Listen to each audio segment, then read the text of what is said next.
Alright, welcome ladies and gentlemen, how have you been? Thank you, I don't want to listen to myself. There we go. Perfect. We are ready to begin. Okay, I'll leave that over there. I've already changed the title. Perfect. Welcome ladies and gentlemen, once again tonight we will be exploring part number 6 of our Ultimate Showcase. In this series of videos, just in case you are joining us right now, in this series of videos, I am showcasing my personal collection of games to provide all of you with all of my knowledge, with the best recommendations you could possibly hope for.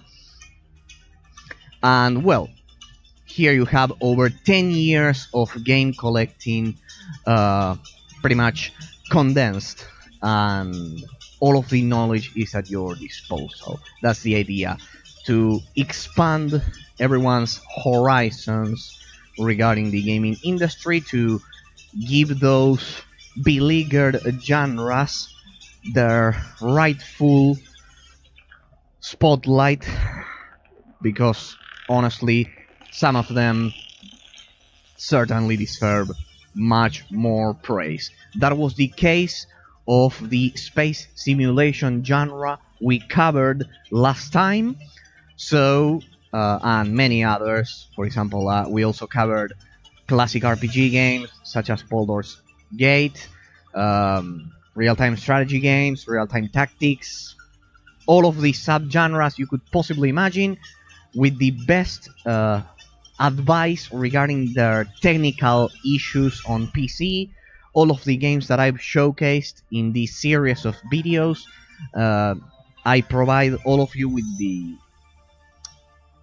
tricks and the tips with which you can make them run at modern resolutions nowadays, and a decent frame rate. Mostly 1080p, 60 FPS, or even more if you have a better monitor, just like me. Well, but tonight we are going to cover, just so you have a general idea, we are going to cover the tower defense genre, a particularly cherished genre by me.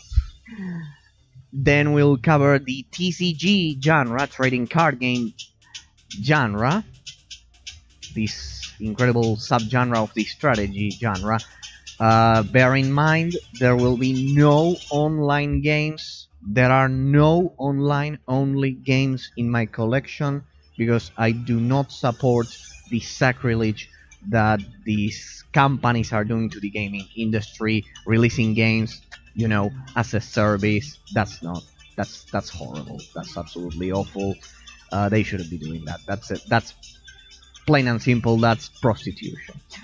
Moving on. We already covered the 3D platforming genre 2 days ago, and the hack and slash and 3D action adventure subgenre, right? So we covered all of these. So we will jump straight from the puzzle and trading card game subgenre to the 3D and 2D fighting genre, and then we're going to continue through here, through this row, and then we'll get to the final row up there. We may finish tonight if the time, and well, if we have enough time, but otherwise we'll finish next time. So because then I want to cover this row up here, this one, because it's pretty interesting. All right, we begin with the tower defense genre. If you are interested in my personal recommendations for other genres, check out the previous VODs, because I'm sure you will find a lot of interesting games for you to try. For example, I suggested these 3 great versions of Call of Duty for the FPS genre, because they have the servers reversed engineered so you can play against veteran bots completely offline, even after the servers for these 3 games went offline. That's the idea. After they shut down all of those servers. The same for Age of Empires Online, for example, for the RTS genre. I'm always trying to highlight these ones. Orcs Must Die Unchained and Need for Speed World right here. You could see 3 different genres. We are going to cover Orcs Must Die Unchained right now. 3 different genres, all of them with their own online-only games, originally released as online-only games, for example Age of Empires Online, but I gave you, during the previous VODs, all of the explanation on how to make all of these games work even after their original servers were shut down by their respective greedy companies, developers, whatever. So, I suggest you check out those. We also covered reversed engineered offline MMORPGs, such as these ones. You have the full explanation on why I use those and I don't use the modern, the online normal version that most people would use. I have several reasons, but I don't want to waste time because I've explained all of them during their respective VODs. The same for the offline MOBA games. I did some highlights, for example, here, The Lord of the Rings War in the North, X-Men Origins Wolverine, where is it? Here it is. Great game. Play The Lord of the Rings War in the North. Thank me later, you won't regret it. We also covered the twin stick shooter genre, the space simulation genre. Well, you know, if you've been following this series, you know what we've been doing. Alright. We begin with the tower defense genre tonight, ladies and gentlemen. Defense Grid The Awakening, or Defense Grid, yes, it's The Awakening, not Awakening as most people usually call this game. This game from 2008, 2009, you know, I'm just using my memory for the most part. Yes, this game released during the 7th generation of gaming consoles for the Xbox 360 as well. I'm not sure about the PS3. This game single-handedly revived the tower defense genre modernly. Previous to this game, while I know there were a lot of tower defense games, the genre was pretty much, first of all, exclusive to PC before this one. It was inconceivable, it was unthinkable,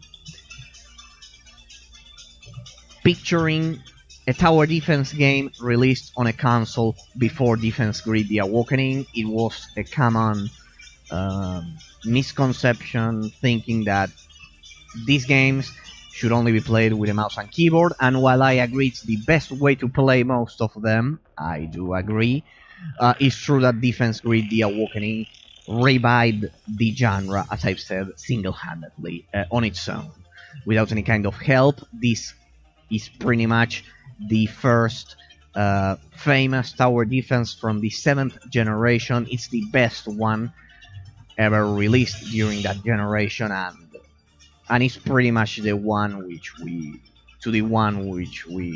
owe that all of that work this game did. The game is pretty good. Maybe it has some expansions. It may look a bit simplistic for today's standards, but I still think it's pretty much mandatory playing this game first. If you ever want to investigate the tower defense genre, I highly suggest you begin with Defense Grid The Awakening with its expansions. That's for sure. You need to begin right here. I played this game several times. It's absolutely mandatory playing this game. This game is fairly famous, so I'm never going to stream this game because it's fairly famous. And if it's not, it should be, because it's the one responsible for reviving the tower defense genre during the modern age of gaming.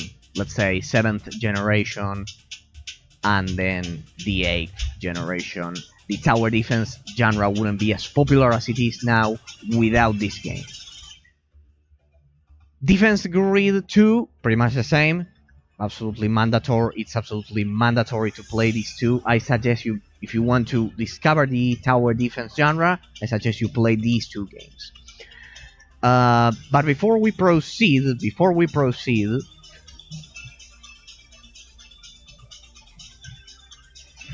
just in case you are wondering, this is grapefruit juice. But before we proceed, I should point out the origins of this particular genre, because the origins of this genre, of course, are Warcraft 3. Indeed, it's Warcraft 3. And even so, wait, I know what you're thinking. Actually, there were some maps for the original StarCraft Brood War, which were tower defense, part of the tower defense category of RTS games, let's say.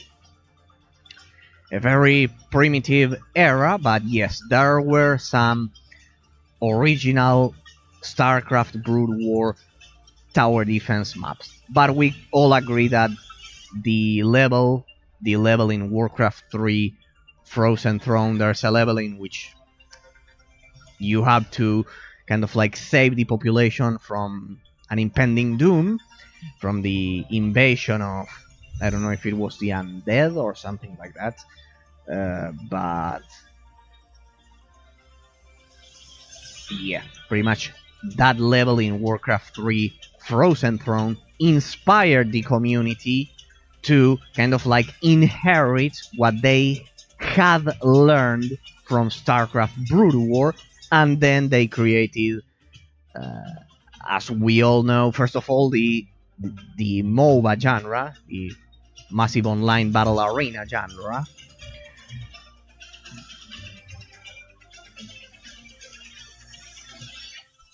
And then, well, with Defense of the Ancients 1, and then, well, League of Legends and Defense of the Ancients 2, but also with that level from Warcraft 3 Frozen Throne, they inspired the tower defense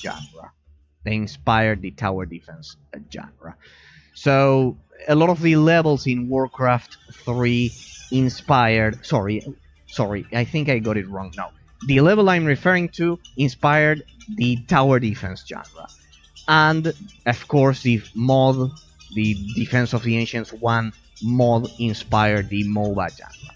The origin of everything, it's Warcraft 3. That's why I think it's the most influential RTS of all time, even more than Age of Empires and StarCraft. But that's pretty personal. Feel free to ignore my opinion. But the point is, that level in Warcraft 3, and you'll see why it's important to listen to this, that level in Warcraft 3 Frozen Throne, that level that I'm referring to, and then the mods the community made for that level, which aren't Defense of the Ancients 1, but this one. Element Tower Defense and many others. This one is the most famous, we could say. This was originally a mod from Warcraft 3, just like Defense of the Ancients 2. Well, after Blizzard never, they lost the license because they forgot to, or they didn't forget, they didn't pay attention, they didn't think, they never thought the MOBA genre would even be a thing. Ironically, well, just like Defense of the Ancients 1, the mod, and Defense of the Ancients 2, we had a mod called Element Tower Defense, and now we have this independent game. This is not a mod, this is an independent game based 100% on the Warcraft 3 mod. So that's why I think Warcraft 3 is the most influential RTS of all time, because it inspired two different, absolutely independent genres within its gameplay, or two different genres were born from its gameplay mechanics. From that level in Warcraft 3 Frozen Throne, which inspired the tower defense mods, and they ended up like this with independent games. And then, of course, the classic MOBA levels that I was referring to. Sorry if I said it wrong. Which revived that spirit of creating MOBA levels for Warcraft 3, creating Defense of the Ancients 1, the mod. But originally, for the MOBA genre, for the massive online battle arena genre, there were some original levels in StarCraft Brood War. It's true. The original MOBA maps were created in StarCraft Brood War. But we can all agree that Defense of the Ancients 1, the mod for Warcraft 3, is the one which popularized and pretty much created the MOBA genre. And we know the story. Defense Technica, I also suggest you play this one, but just you know, Defense Grid and Defense Grid 2, they are mandatory. Tower defense mods for Warcraft 3, you could also try those. There's plenty of them. You have that level in Warcraft 3 Frozen Throne, which is, as I'm telling you, it's close to the end of the expansion, that level, but well. If you are like me and you like independent tower defense games, just like independent MOBA games, and not mods, I highly suggest you try Element Tower Defense, and especially the recently released, this one was recently released, Element Tower Defense 2. You will find that they pretty much follow the original mod from Warcraft 3, but they are much better. They have pretty good graphics, and they have modern pathfinding mechanics. Just in case you are thinking, well, this will be just like Warcraft 3. No, it has updated pathfinding mechanics, so don't worry. I highly suggest these two. I would say they are also pretty much mandatory. Instead of playing, what was it called? TD Balloons 6 or something like that. I hate that game because it's an insult to the tower defense genre. Play this. Well, this one, it's the last game I streamed. What could I tell you about it? This game is a 10 out of 10. Played immediately. An absolute must play. The Sentinel series, with both Sentinel 3 Hamworld. I streamed this game. I didn't analyze it because it's a 10 out of 10. These are hardcore tower defense games. Expected challenge, especially when you play them on cycle difficulty. I finished this game several times. I love this game. Blah blah blah. Played immediately and thank me later. You will not regret it. If you trust my words, you won't regret it. I know what I'm talking about. I played a lot of games, a lot of tower defense games, and trust me, few are better than Sentinel 3 Hamworld.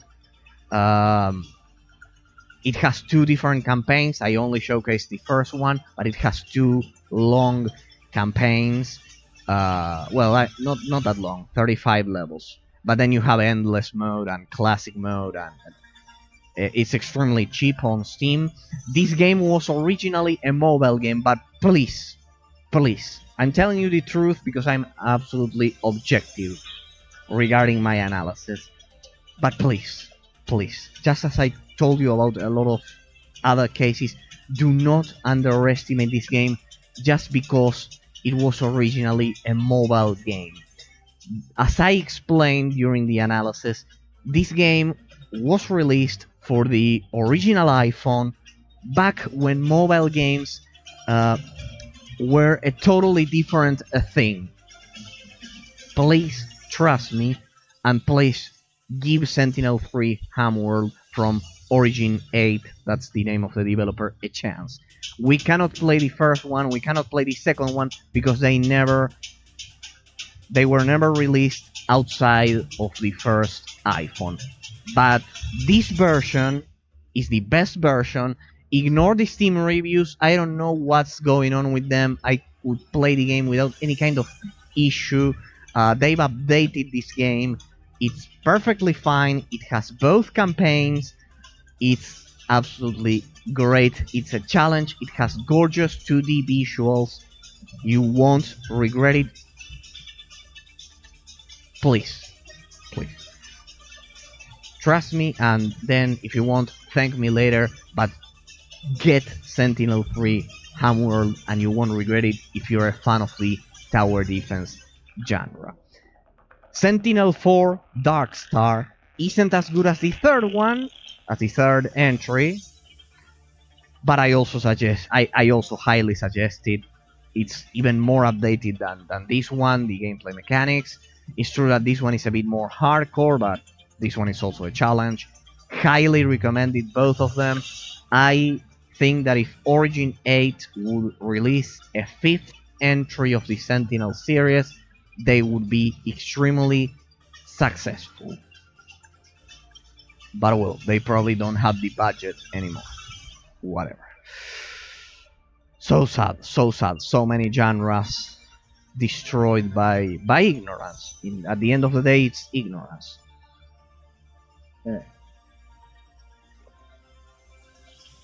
But well, these are perfect tower defense games.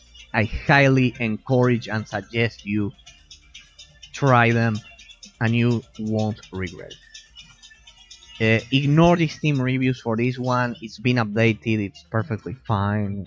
The game is absolutely perfect. If you like tower defense games, you've got to beat Sentinel 3 Homeworld on Psycho difficulty. It's a great experience, much better than TD6 and all of those run-of-the-mill tower defense games, which are indeed for mobile phones. They give this genre a terrible reputation.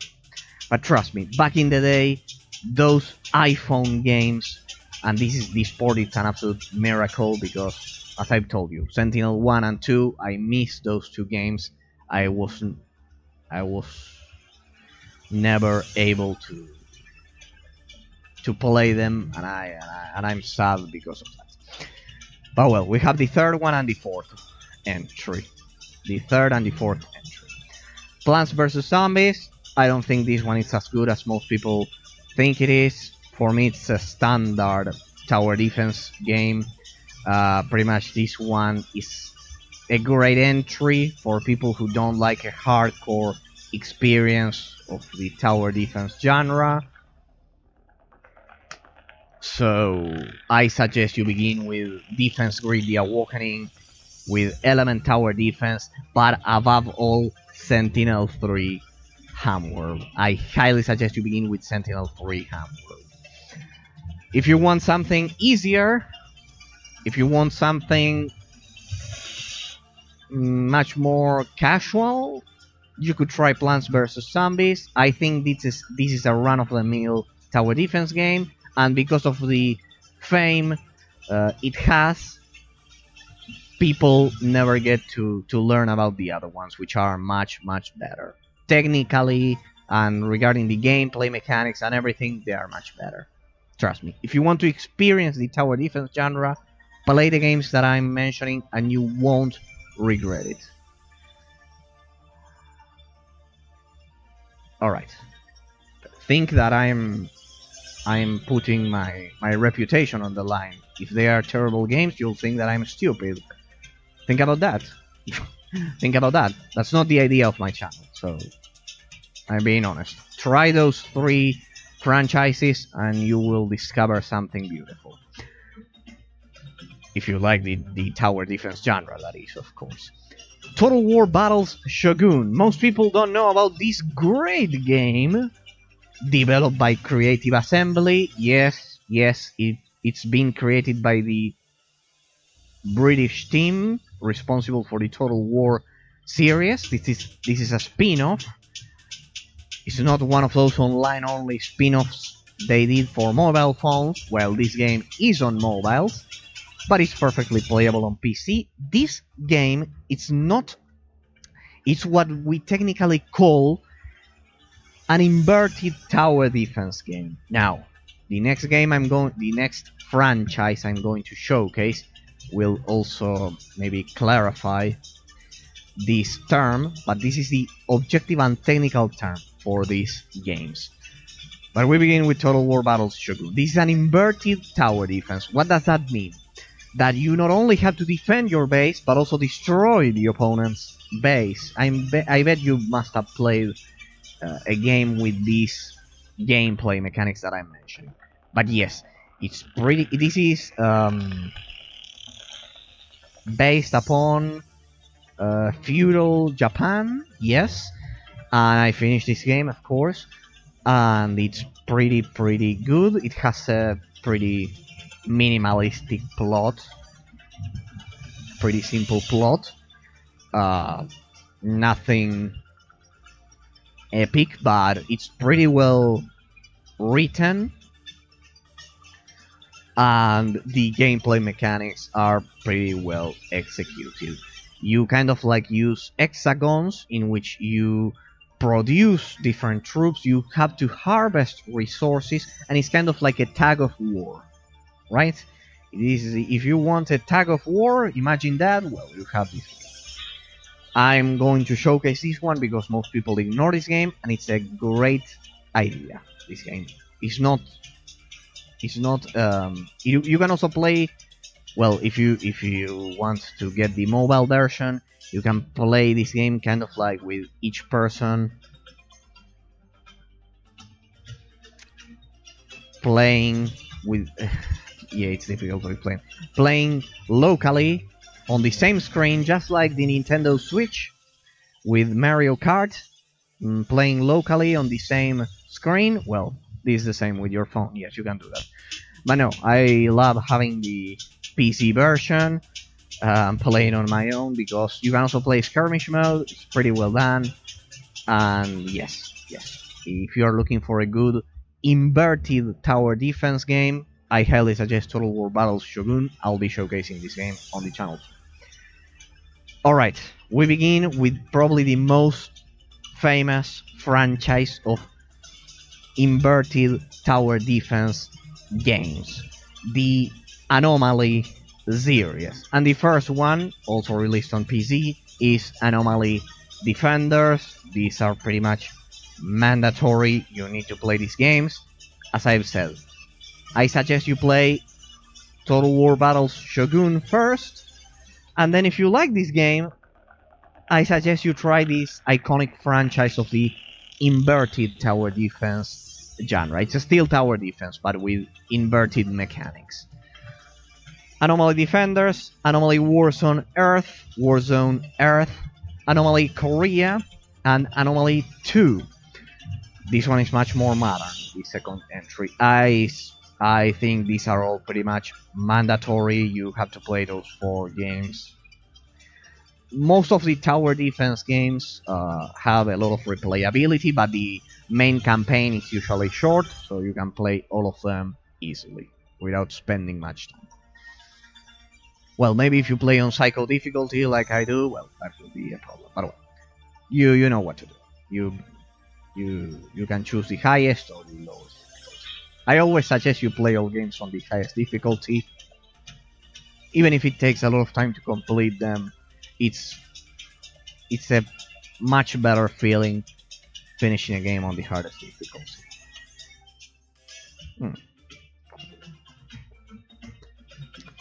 Prime World Defenders. I remember this game. This is not an inverted tower defense. This is a classic tower defense game.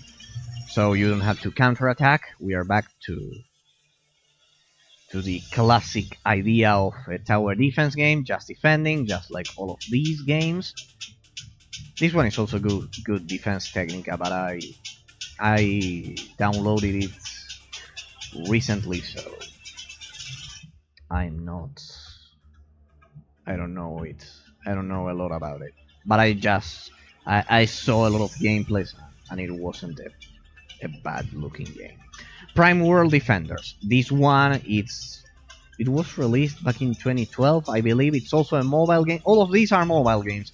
But please, whatever you do, do not underestimate all of the games I'm showcasing just because they were originally mobile games. Trust me, these games are terribly different from what you're imagining. Terribly different. These games don't have microtransactions. These games are skill based. Trust me, if you think these games, just because their original releases were on mobile, just because of that you think they are, if just because of that you think they are bad, trust me, you are making a terrible mistake. The same for Prime World Defenders. This one has a much more classic approach, and I also suggest you. But above all, this one wasn't released on mobiles. This is an exclusive PC game as far as I'm concerned, and this is Hero Defense Haunted Island. I suggest you try this one on Halloween, because this game is pretty much not based upon Halloween, but it has a lot of events for that. Oh well. Anyways, if it's not Halloween, you should also try this game, because this game is great. If you like vampires, if you like a haunted island, as the name suggests, with a lot of Victorian characters, let's say, pretty similar to the art style of Dishonored and a lot of other games, you'll probably like this one. It has, as I've said, a lot of mythological creatures. This game is highly recommended. It's so underrated, and please use my knowledge and get this game, because you won't regret it. It's exclusive to PC, and it's a great experience. Defense Task Force, this one I haven't played it, so I cannot say, but if it's here, you should probably check it out, because I don't have bad games or games with an extremely low budget to my collection, so these all pretty much have pretty graphics. They all have not gorgeous, but decent graphics, and they play pretty well. Yet another tower defense. This one is highly recommended. Despite of its generic name, don't let it fool you. This game is, the gameplay mechanics are pretty well done. You have to try this one. So I'm just giving you a lot of suggestions that you can try. Swords and Soldiers 2, haven't had the time to try it. The same for this one, Mars Rising. I first played the classics, and then the modern ones I see what I do. But a lot of these are PC exclusives. Bear that in mind. They are not mobile games. Iron Marines, Iron Heart, I need to try all of these. Well, they are billions. I know most people will tell me this is an RTS. No, this is a tower defense game. As far as I'm concerned, it's not even an inverted tower defense, because you don't attack, you just defend. If you're just defending, even if it has RTS mechanics, sorry, but that's a tower defense game. Regardless of what we all think, that's it. That's objectively a tower defense game. This is not Age of Empires, and this is probably a must play, because the game is it's a 10 out of 10. This game is great. It was highly anticipated. It was hyped, and rightfully so, because this game is great. This one is a must play. I've played this game. This one was recently released. I played this game because it's extremely good. Also another must play you should definitely add to your collection, just in case you're a fan of the tower defense genre. This game is awesome. It's gorgeous. I don't know if it uses Unreal Engine or not, but it looks beautiful, and it plays even better. It plays great, and you have to try it. Siege of Centauri, I need to try this one. Field Runners, these are classics, but I don't recommend these ones. Or Evil Defenders, Field Runners 2. Kingdom Rush Origins, Kingdom Rush Vengeance, these are pretty much the best versions of these games, but I don't suggest you play them. I mean, it's not that I don't suggest you play them. I suggest you first try all of the ones I've been commenting, these ones, and then you can get to those. But these are not as good as the ones I mentioned or first at the beginning of this VOD. If you are watching this as a YouTube VOD, or at the beginning of the stream. No, I suggest you try Kingdom Rush Vengeance, Origins, Evil Defenders, Field Runners 2, Field Runners. I suggest you play them, but only after you play the ones I've highlighted first. Of course, do whatever you want, that's my personal suggestion. But I'm just giving you the titles for the games, so you can check them out on your own. This is pretty much, I'm just sharing the full extent of my knowledge regarding all of these genres. Revenge of the Titans, another great option you have. Space Run, this one is, I would recommend this one. I would recommend you play this one first rather than these ones, because this one, well, no, because this one is pretty unconventional. If you're looking for an unconventional tower defense game, this may be for you alongside its expansion. This game is about delivering things, Space Run Galaxy, but it's actually a ship. Probably you're thinking about the path and a lot of enemies when I talk about tower defense. No. These games are just a ship, and you place different cannons on it, and you have to defend the shipment. It's kind of like static. Check out the gameplay, but these are all great games, as you know. Pretty unconventional for an RTS game, Space Run, but an original idea that I liked a lot. As you know, I don't have the time to showcase all of these games, so yeah, you'll have to check the gameplay on your own. But here I'm providing you with all of the recommendations. That's the idea. I'm sharing all of my knowledge with all of you. Thor, this one is a pretty conventional tower defense, classic tower defense game. The same for Wizards, Wand of Epicosity and Colony Siege. These are all, up to this one, they are all traditional tower defense games. For me, these are the best I've come across so far. I know I'm lacking TV Balloons 6, but I think that game it's absolutely shit compared to all of these that I've been mentioning. The same for the Plants vs Zombies series. I don't think those popular. I don't know what's wrong with this genre that people praise the most simplistic examples of tower defense games. They praise the most simplistic gameplay mechanics. I don't know why, but I think it's something negative for this great genre. Yeah.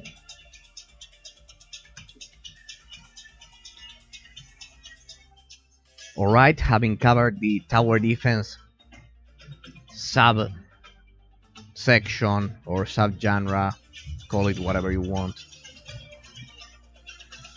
and the inverted tower defense sub-genre or subsection, we get to the third sub-genre. The isometric and 3D and third-person shooter tower defense games. Yes, in all of the games I'm going to mention from this point onwards, they all involve either controlling a single character, similar to Diablo, similar to what we do in Diablo, besides placing all of your defenses, or on a spaceship, just like the next one, X-Morph defense. But well, in all of these games, you have control with WS80 of your character, or with a point-and-click system, just like Death Trap, because this one is pretty similar to Diablo. Now, most people forget about Death Trap, and this is pretty much one of the best tower defense games ever created. I should note that the create is from the developers of the Incredible Adventures of Van Helsing 1, 2, and 3 Neocore games. They also developed King Arthur 2, as well as Warhammer Inquisitor Martyr, but that one is online only. I'm waiting to reverse engineer the servers for that MMO, isometric MMORPG. But they also developed this forgotten game, which is Death Trap. In this game, you use your character just like you would in Diablo, just like in an isometric action RPG game. You also have to place your defenses. It's based upon the same engine as the Incredible Adventures of Van Helsing. This game is developed under the same engine, so it will look pretty familiar to those of you who played the great isometric action RPG trilogy of The Incredible Adventures of Van Helsing, which I highly suggest you do. I did so during the first stream when we covered that genre. And I also highly suggest you try Death Trap, because you won't regret it. Trust me. You won't regret any of my recommendations. First, try them, see for yourself, and then you can come over here and thank me later.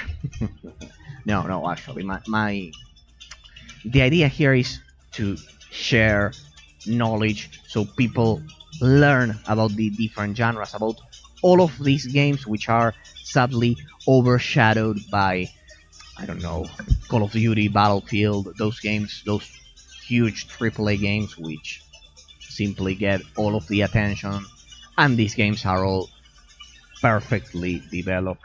Trust me, otherwise I wouldn't be suggesting them. It's my reputation on the line. You get the point. Exmorph Defense, also highly suggested. Here, it's pretty similar to Death Trap in terms of controls, because you are... In this one, you can use a joystick because you will control a spaceship, and you will be able... It has some twin-stick shooter mechanics. Of course, mixed with placing your defenses, with tower defense mechanics. So if you like twin stick shooters and tower defense, well, this game is the perfect mixture between them, the perfect combination. The same for Death Trap. If you like isometric action RPG games in the vein of Diablo, in the vein of The Incredible Adventures of Van Helsing, Victor Brand, Titan Quest, Torchlight, Fate, all of the ones I've mentioned during the first VOD, you get Death Trap and you can't go wrong. Well, this one, for me, the first Orcs Must Die, developed by Robot Entertainment, former Ensemble Studios developers, responsible for Age of Empires 2.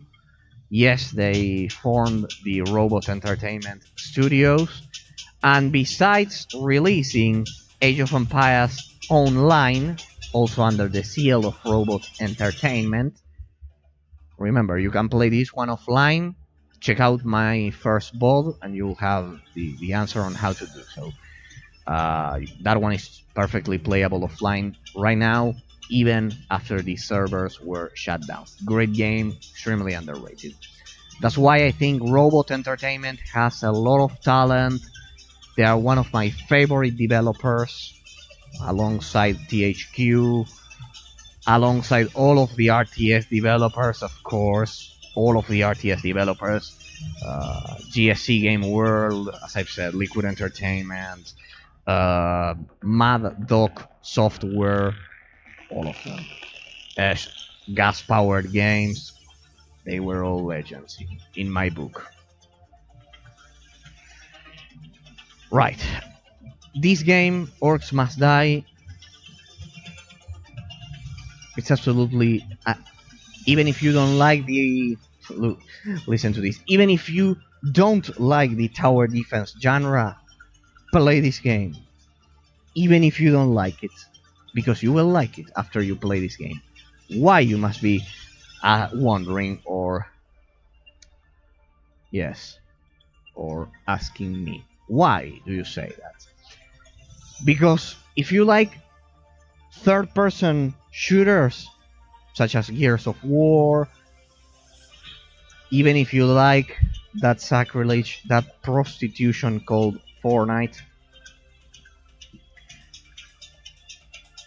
if you like GTA 3, if you like most third-person shooters, you will love Orcs Must Die 1. This game is absolutely legendary, 10 out of 10, without a doubt. Just as I told you to play all of the tower defense classics at the beginning of this VOD, the beginning of this stream, I suggest you play this one first. Maybe even before you play this one. I would play this one and this one at the same time. But even if you don't like the genre, even if you think the genre is repetitive, monotonous, which it is, and some people like me will love it, even if you think all of that, even if you have a lot of prejudices, even if you think this game is not for you, even if you think the game may get difficult, extremely difficult, get the PC version for Orcs Must Die 1. Please do yourself a favor. Trust me and thank me later. You won't regret it, because Orcs Must Die is the pinnacle, probably the best tower defense game ever created, but by a long shot.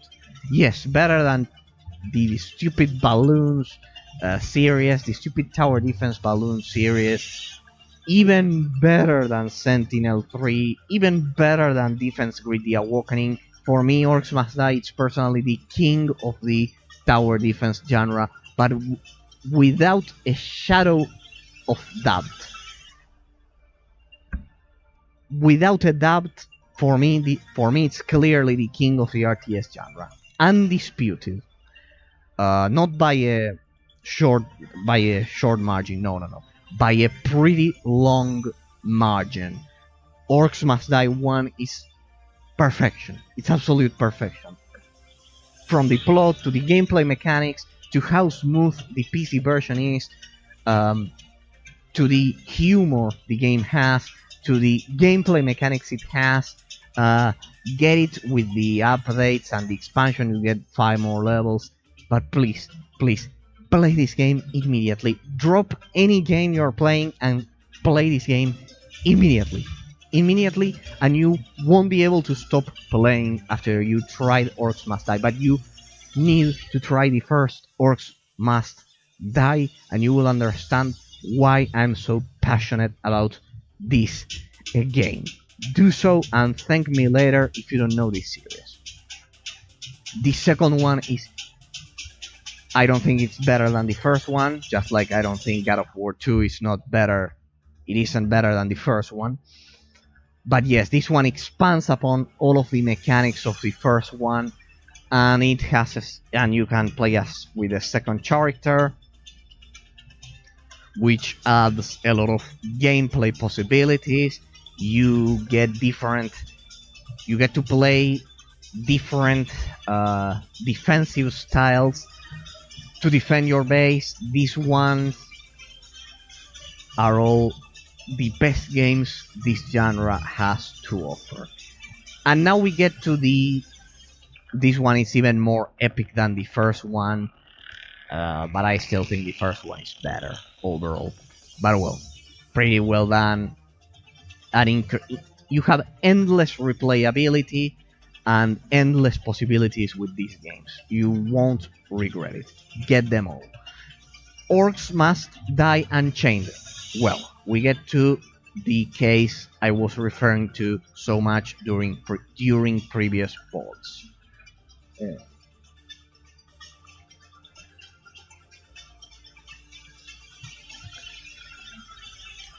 Orcs Must Die Unchained was originally the MMORPG of the Orcs Must Die series. It was an online-only game.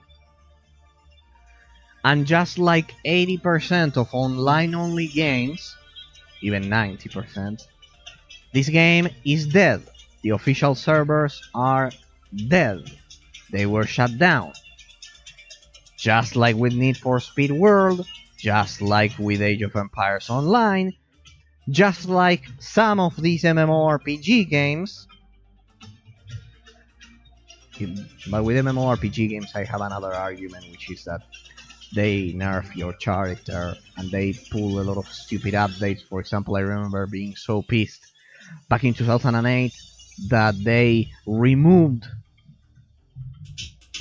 the skill trees from WoW. Not during 2008, later, more or less.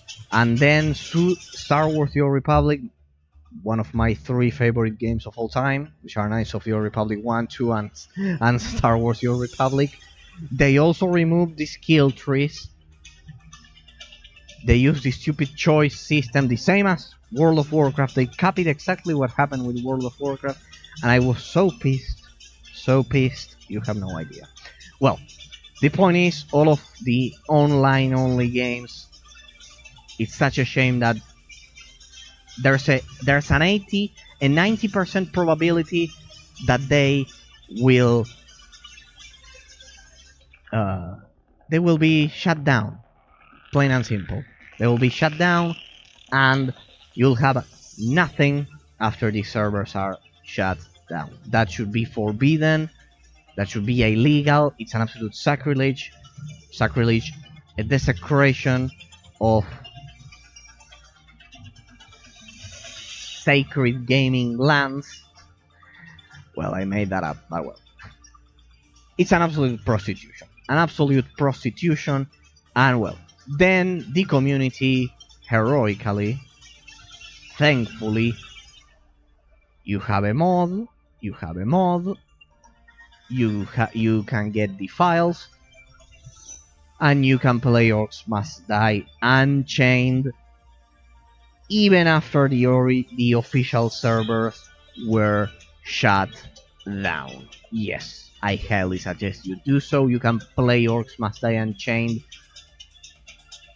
perfectly. You can complete every single mode on your own, single-handedly, and it is a great experience, because it's like Orcs Must Die 2, but it's 2.5 in this case, and I highly suggest you do so. You download the files for Orcs Must Die Unchained. The community has everything. They are already modded, so it's extremely easy to install, and you can launch pretty much every single level that was released for this great game. This is mostly a single player game. Trust me, it's mostly it's 100% a single player game. Not mostly, 100% a single player game. You can perfectly play this game online. There was no reason to release this game as online only, but well, thanks to the community, nowadays we can all, just so you know, I'm spreading the news, we can all perfectly play Orcs Must Die Unchained, completely offline, completely on our own, and the game is perfectly playable alone. It has a lot of MMORPG perks, which I deeply love about this entry. And for all of the Orcs Must Die series fans, you probably don't have this one installed on your PC, and you should have it, because it's a great entry. It's different from the second one. It has different gameplay mechanics, because it has some MMORPG traits. It inherited some MMORPG traits, and you won't regret it. I highly suggest you get it. It's considered abandonware at this point. The servers were shut down. There's no official way of getting this one, so do so immediately. Mod and get this game and play on your own. You can play all of the levels with all of the things they've released throughout these games. relatively short lifespan. And the recently released, fortunately, the story of this series is incredible. Originally, Orcs Must Die 3 was a Stadia exclusive. When Google Stadia fortunately died, when that project fortunately died, because that was he tried to do streaming gameplay, some kind of depravity, some kind of abomination for the gaming industry.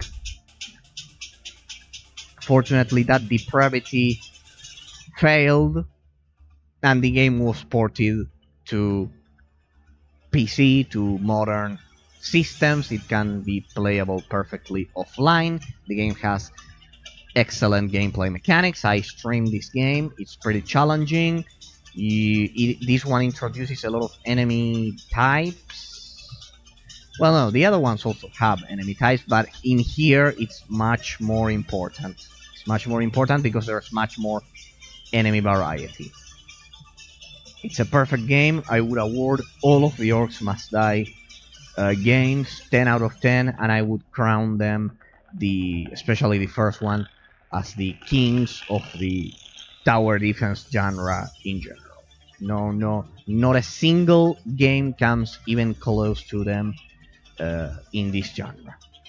Iron Brigade, the same. This one is pretty forgotten. This one is from the 7th generation, but as I've said, you need to mod this one, and I'm spreading the news. You can play this one completely offline. Do so immediately. Get all of the Orcs Must Die games. You won't regret it. Trust me. Regardless of what are your gaming tastes, there's no way you don't like these 4 games. Iron Brigade. I suggest you begin with the first one. Iron Brigade. This one was released during the 7th generation. The setting for this game is World War II, if I'm not mistaken. And you can imagine how it goes. Pretty much you have to place your defenses, and you're also a soldier, and you have to defend your position. And it's pretty well executed, don't be afraid. This game comes from an era in which tower defense games were being revived thanks to Defense Grid The Awakening, but these ones are all, as I've said, just like Orcs Must Die. All of the ones that I'm going to showcase from now on, in all of these you use WSAD and you use the third person over the shoulder camera, so pretty similar to Resident Evil. And yeah, you can pretty much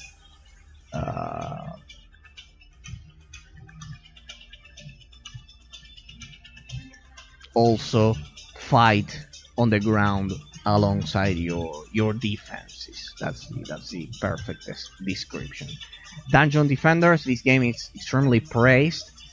The second entry is online only, so prostitution once again. Let them enjoy the depravity they've created.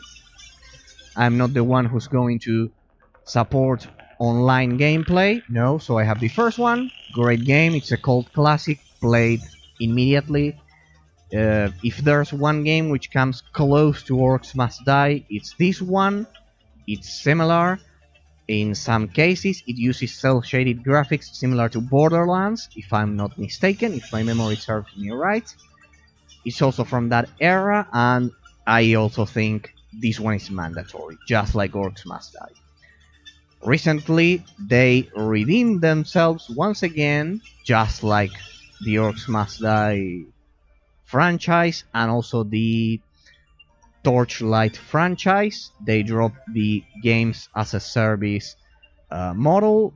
They are no longer and the third entry, which is Dungeon Defenders Awakened, is completely playable offline. It's not an MMORPG, so this one I suggest you skip the second one if you don't want to encourage, just like me, the prostitution of the gaming industry. And you get this third entry, which is also great. Another classic that it's absolutely a must play, it's Sanctum 2. You can play the first one, but I suggest you straight away play Sanctum 2. This one is a cult classic, similar to Dungeon Defenders and Orcs Must Die. Those three are the ones I suggest you play immediately. If you like third-person shooters, if you like most modern games with a third-person over-the-shoulder camera, you'll absolutely love these three. So my personal highlights are Sanctum 2, Dungeon Defenders, as well as Orcs Must Die.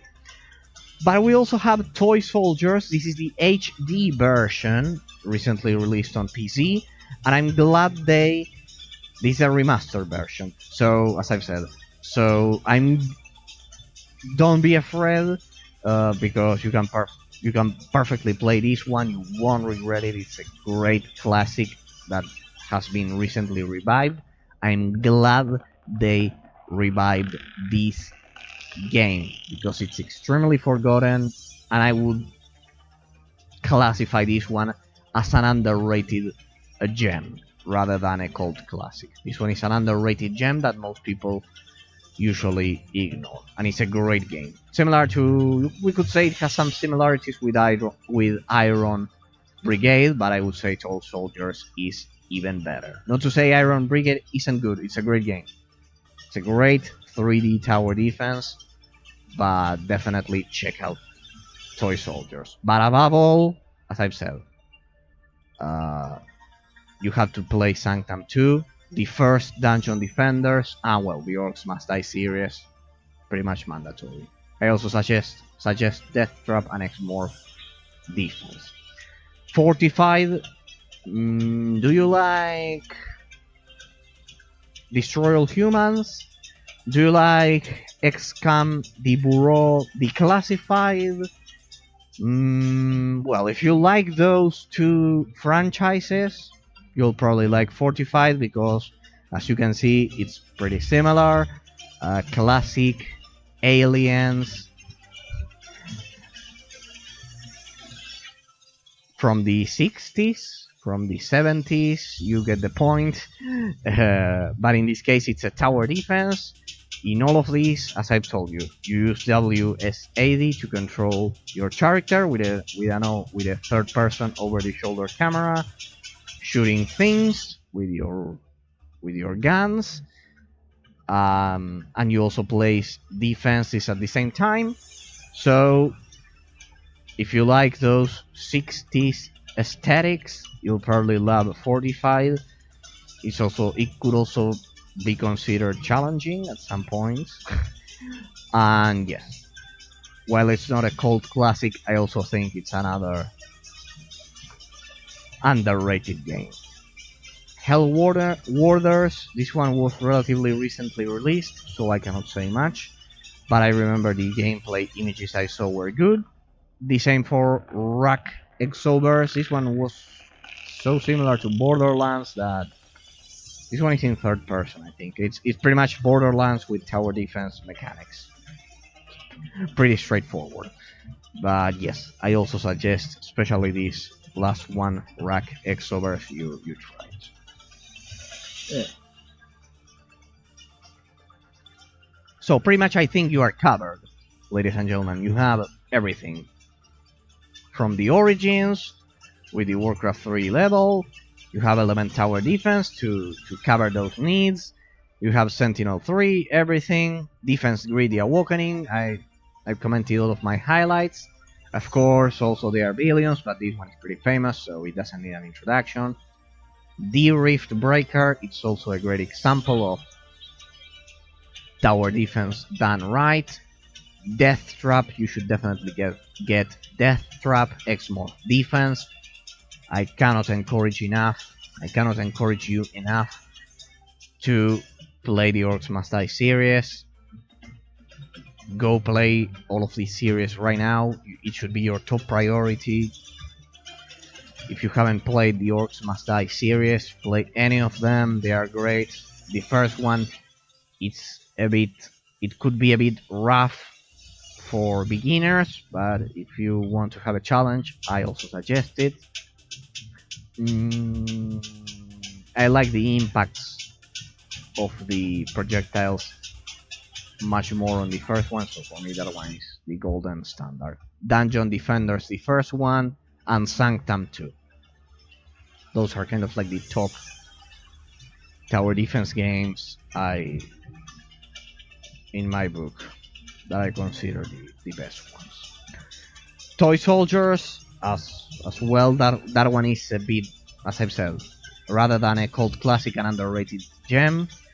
And also you could try Rack Exovers. If you like Borderlands, I suggest you play Rack Exovers. Well, having finished with the tower defense genre, we are getting to the trading card, digital trading card genre. Most people think, and I'm pretty angry at them because of this. I'm pretty furious because of this, I must confess. Most people think and suggest you play Hearthstone. Well, you would be surprised to know that Hearthstone is rather simplistic when compared to most of the games I'm going to showcase right now. I can understand that it's one of the highest grossing trading card games of all time, Hearthstone. I'm not saying it's a bad game, but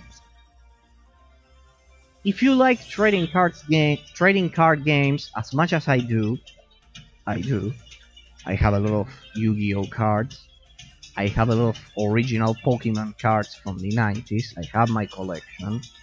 I'm not going to showcase that because my channel is about games. But I love trading card games both physically and digitally. But what I don't like is permanent internet connection, right? So, since I don't like permanent internet connection, and if you're like me and you like trading card games, but you also don't like permanent internet connection, I suggest you stay tuned, because we are going to proceed to cover the trading card game genre.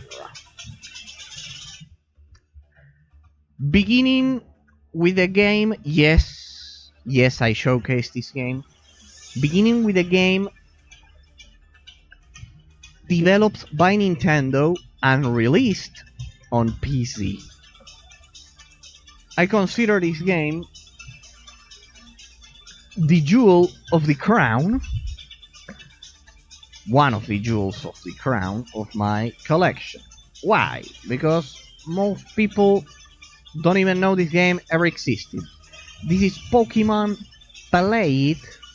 Played, that's the name for the game. Ignore what I wrote over there. I wrote that name because it's pretty much the only Pokemon TCG game I have. But the real name for this one is Pokemon Played, with an exclamation symbol, an exclamation mark. Version 2, B2.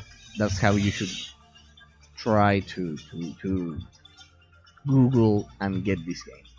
Pokemon Played version 2, because version 1 is just a demo, the one I played back when I was a kid. I was swindled pretty much because of my love for Nintendo. I got Pokemon Played version 1. I played it on my first PC, the one I've commented, a Compaq Presario 98 with Windows 98.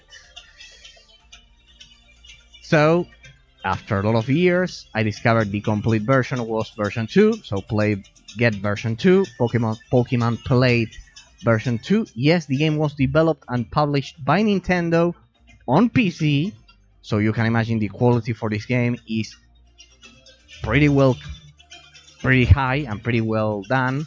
It's a rather simplistic game. Don't think that you're going to find, I don't know, some epic card game that will change your life. It's just Pokemon trading card game, but it has the rules the classic rules and original cards from the original starter decks from the 90s. That's why I love this version so much, because I can go back to my childhood and play with the classic cards I physically have, without against the computer.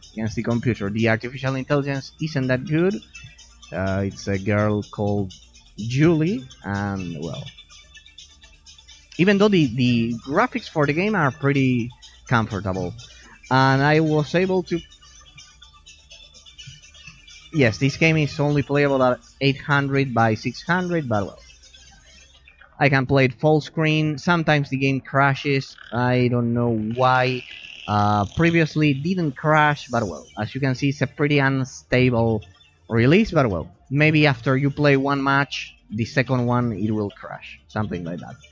But at some point I fixed this game. I need to remember the settings for this game, but yes, it's a game from the 90s, developed by Nintendo, and if you like Pokemon TCG, the classic gameplay from the 90s, this is kind of like your safe haven. And you will thoroughly enjoy your experience. Just try to fix the technical issues it has, but well, it's a pretty great recommendation.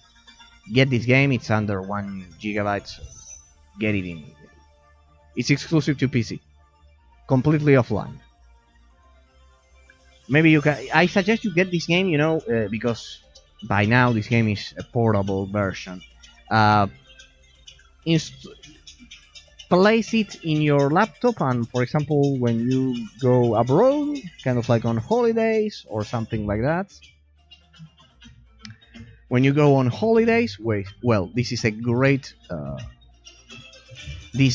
asset to have, and you won't be disappointed. Trust me. You weren't expecting this one. Pokemon Play version 2. I need to change the name. Oh well, I love calling it Pokemon TCG because it's the only one I play. I know there's online games for that, but I don't support prostitution, as you know. Magic the Gathering, Duels of the Planeswalkers 2012, 2013, 2014, 2015. I must confess something pretty frustrating about my existence. If there's one thing I regret, is I never learned how to play Magic the Gathering when I was a kid. I never learned that. I need to learn. I still haven't learned as of now, and that's a sacrilege. I need to learn how to play this game. These are kind of like the frozen. These versions are kind of like frozen in times, because I know trading card games, they turn into terrible things. As time goes on. They forget about what made them great, and you will know about that because and you will know about what I'm referring to, because I'm a die-hard fan of Yu-Gi-Oh! And I suffer so much when I see what kind of prostitution, cash grabbing monstrosity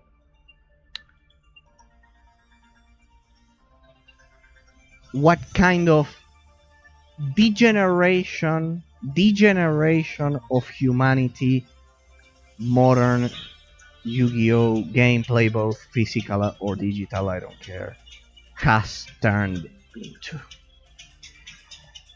A spam fest in which level 10 monsters are summoned during the first turn.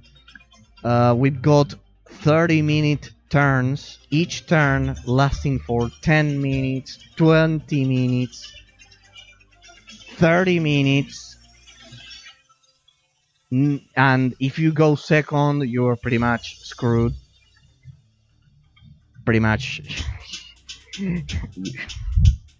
You have no opportunity to counterattack. You can only use those disgusting hand traps. the hand, the trap cards have been rendered useless by today's standards. So I played a lot of Yu-Gi-Oh! I still play a lot of Yu-Gi-Oh! I clearly, if I never learned how to play Magic the Gathering, I learned how to play Yu-Gi-Oh! A lot. Even the most complex combos and all of that, I'm not a pro, but I've played quite a lot. Of course, you can always be... There's always room for surprise and new strategies, but what this game has turned into, it's an absolute prostitution. So, if you're like me, or for the Magic the Gathering fans, I need to learn how to play this card game. Sorry, it's a pending debt. My two biggest pending debts ever regarding games and trading card games, video games and trading card games, are learning how to play Magic the Gathering and playing GTA San Andreas. Those are my biggest debts, let's say. So yeah, here, know that you have 2012, 2013, 2014, and 2015. While I haven't learned the gameplay, I played a bit of the tutorial. Trust me, for the die-hard Magic the Gathering fans, here you have 4 great recommendations completely offline. You have the decks of that era, so you will feel right at home. Now, for those of us who during our childhood we chose, well, we never chose, let's be honest, ladies and gentlemen. We actually watched the anime and we were surprised by all of the great moments it gave us. It's such a great series. I think that if there's one anime, if there's one cartoon which is underrated, it's the final season for Yu-Gi-Oh! GX. Of course, all of the original Yu-Gi-Oh! Series, and to some extent 5D, to some extent.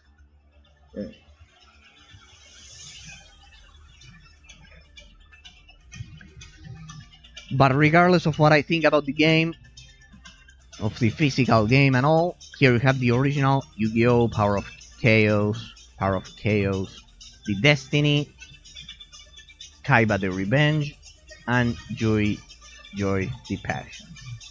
Joey the Passion. Yugi the Destiny, Kaiba the Revenge, Joey the Passion. These are both expansions of this game. They are pretty much the same. That's why I've got those hexagon with the with these custom icons. You can also download a lot of mods for this game, and you will be able to play it with modern rules. I don't know why you would want to do that. I'm happy with the originals, but I will also download an extra copy of this one in order to mod it. I haven't done so yet. It's something I need to do. But yes, I will download a second copy of the original of Power of Chaos, Yugi the Destiny, and I will use that one for the mods. And I will use one for the GX era and one for the 5D era. Once I find the proper mods, I'll simply copy these.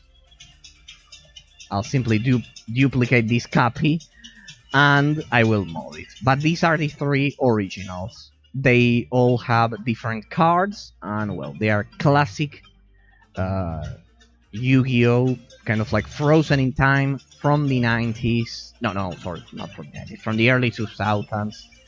And you will thoroughly enjoy these 3. No, these are not from the 90s. The one which is from the 90s is the famous Forbidden Memories. What a good game that one. I have it on PSP. I use the PSP for Forbidden Memories. What a great game. You have to play Forbidden Memories. That's absolutely out of the question. I was never able to beat that game. but I tried for a lot of years.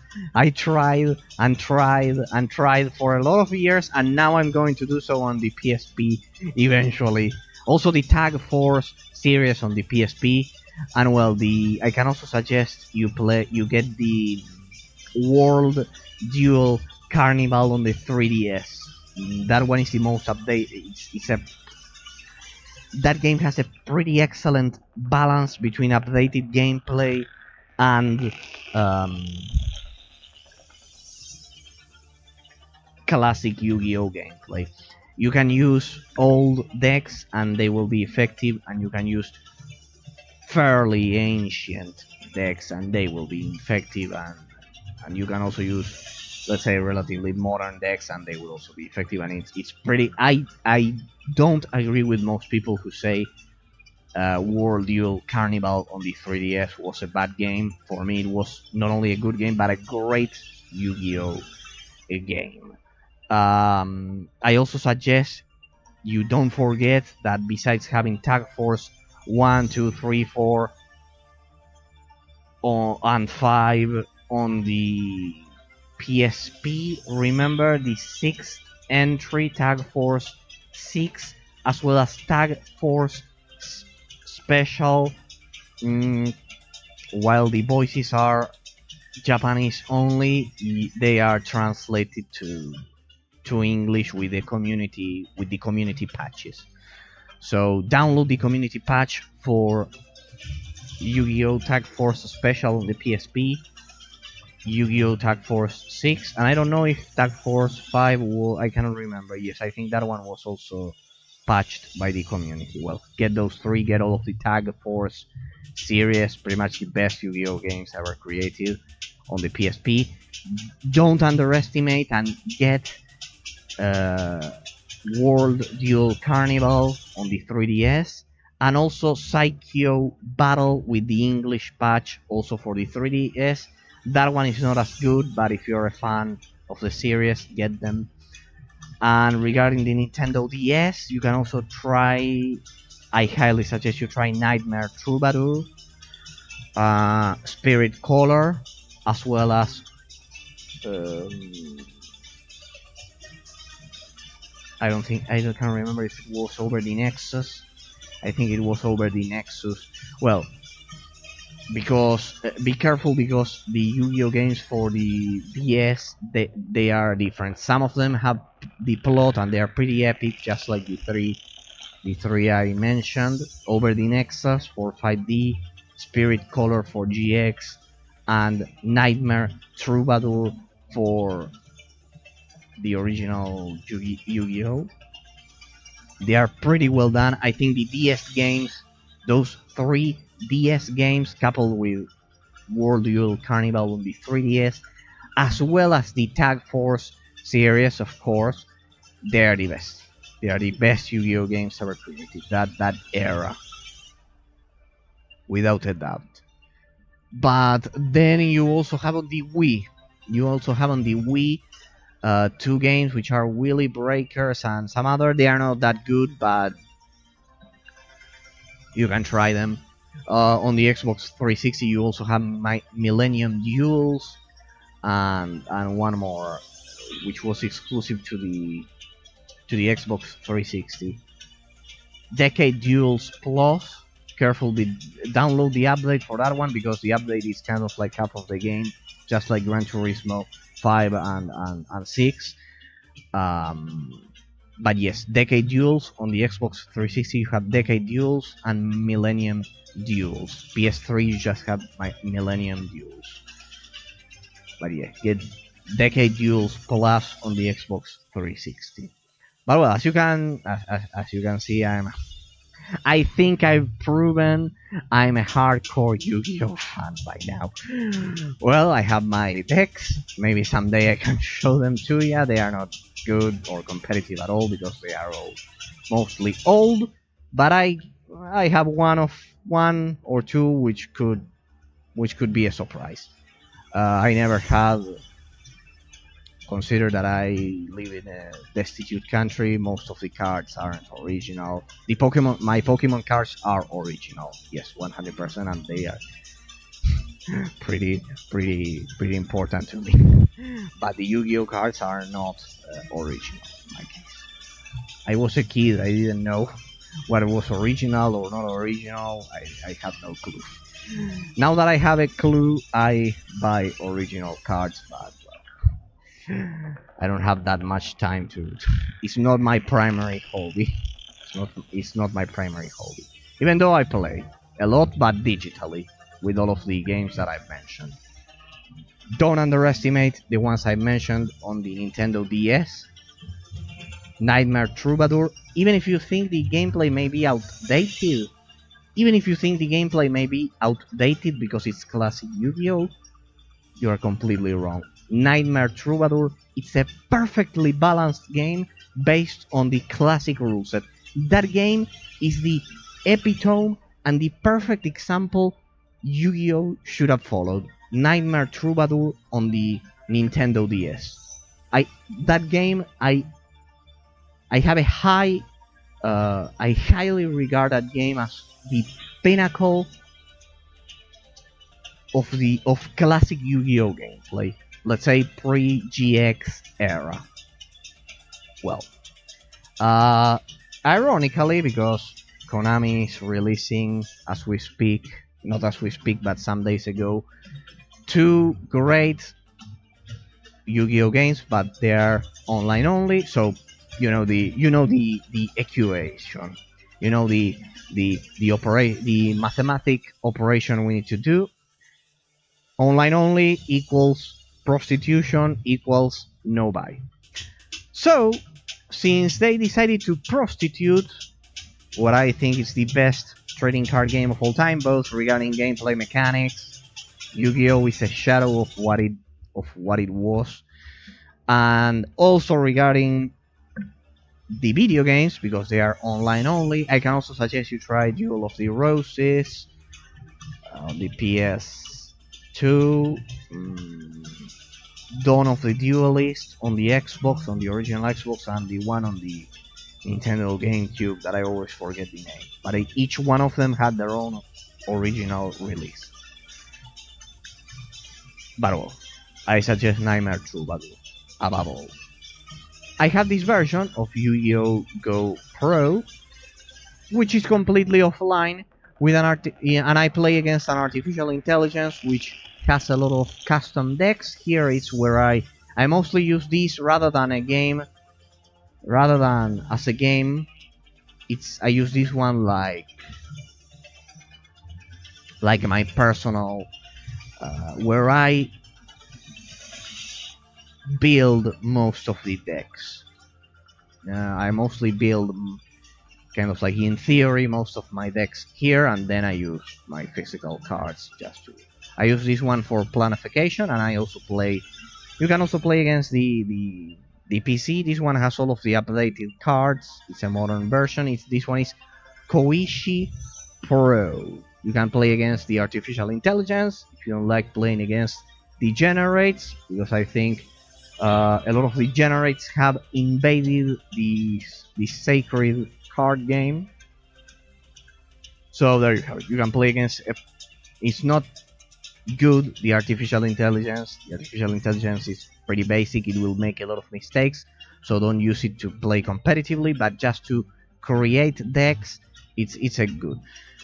What I truly suggest, if you truly want a hardcore experience, and where I do most of the testing and blah blah, it's World Duel Carnival. Why? Because it has a mostly updated list all the way up to 2014. You'll tell me, well, it doesn't have the most modern cards. Well, I don't like modern gameplay.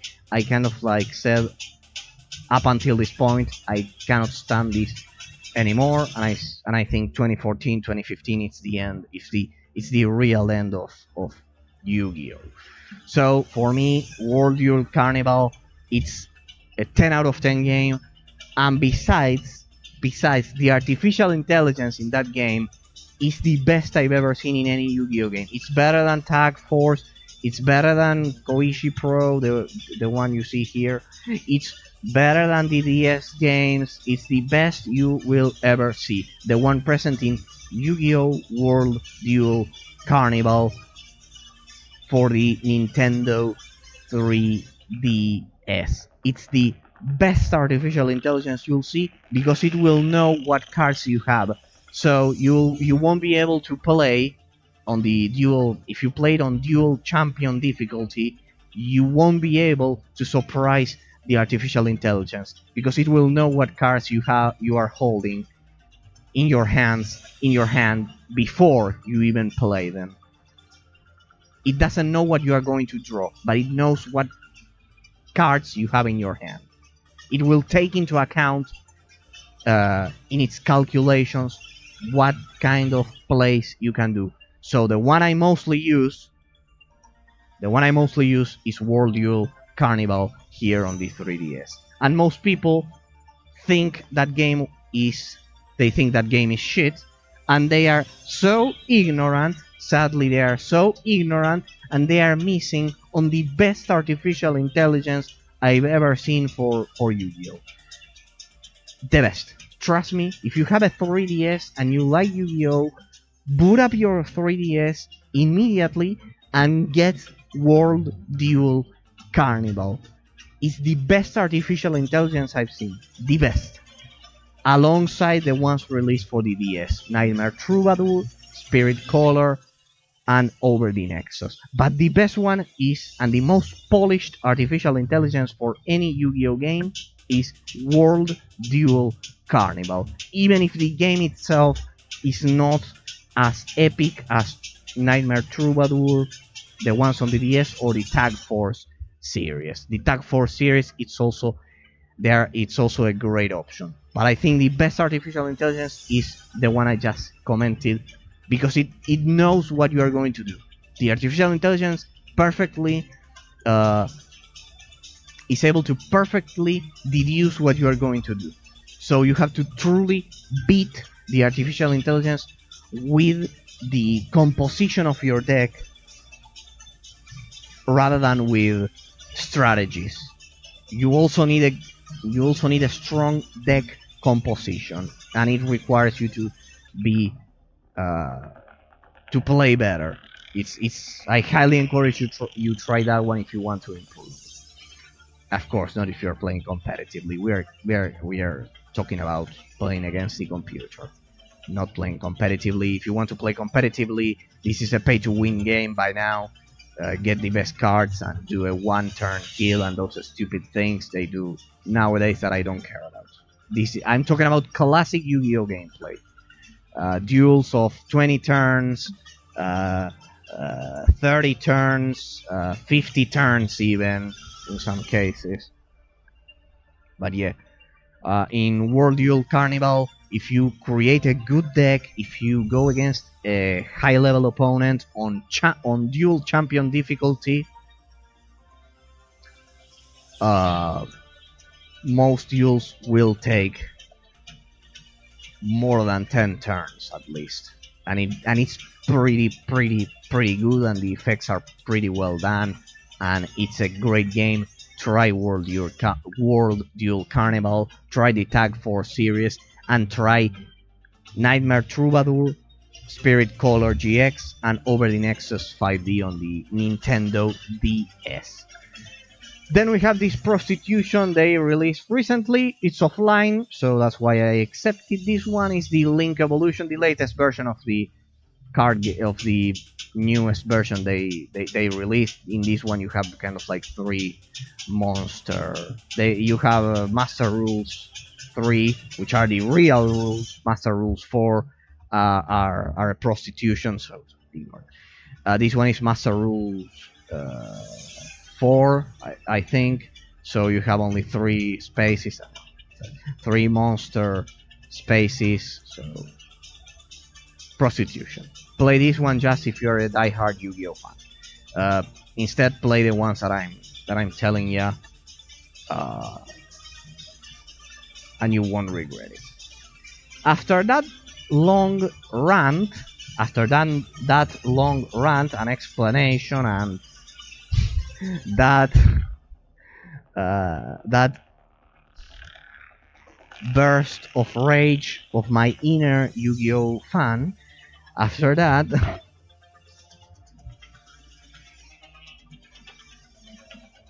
We are going to cover the rest of the trading card games I have here on in my PC, or in my collection. Thronebreaker, The Witcher Tales. Ironically, The Witcher 4 was recently announced,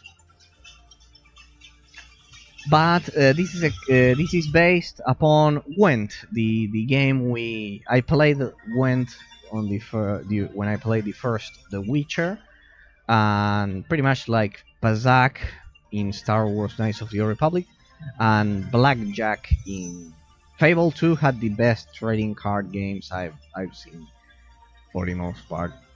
Fable 2, yes, but certainly Pazak in Knights of the Old Republic, my favorite game of all time. I have to name that one again. And Gwent, they are all great options. So there you go. This one is completely based upon. It has its own story. It's an independent, and it's a standalone game. Lord of the Rings adventure card game. I also suggest you try this one. I mostly played Yu-Gi-Oh all of my life, so I need to get to learn all of these. So, but all of these, I'm giving you a lot of suggestions of offline trading card games, so you can stop playing Hearthstone if you are addicted to that pile of crap. Stop playing Hearthstone and instead play all of these trading card games that are true trading card games. I highly suggest this one, Ascension Chronicle of the God Slayer, because this one is actually a tabletop game.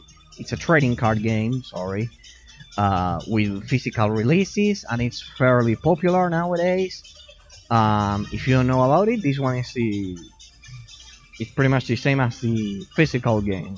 So yeah, another great candidate for you to try. I suggest you try Ascension Chronicle of the God Slayer. I played it a bit, but not much. This is a AA game. I wouldn't say this is an indie game because, and also no, this one isn't an indie game as well.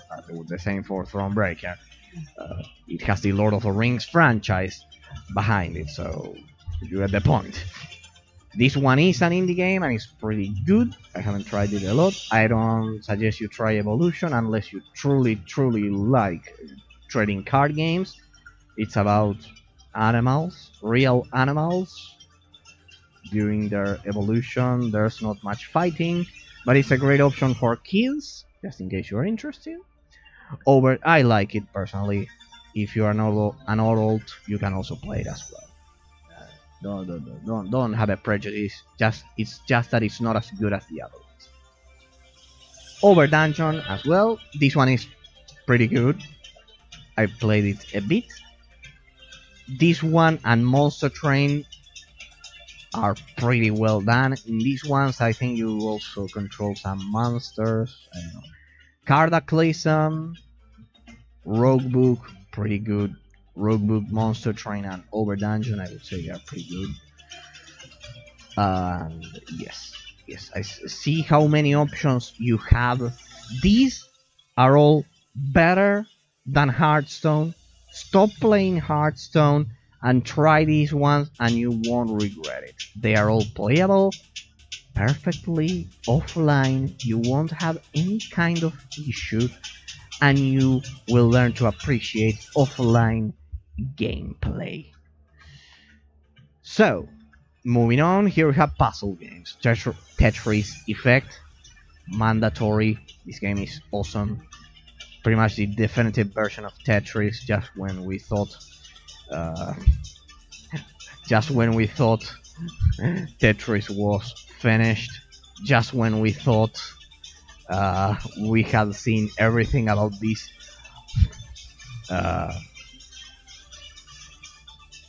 ancient game, we get Tetris Effect, which is pretty much if you think you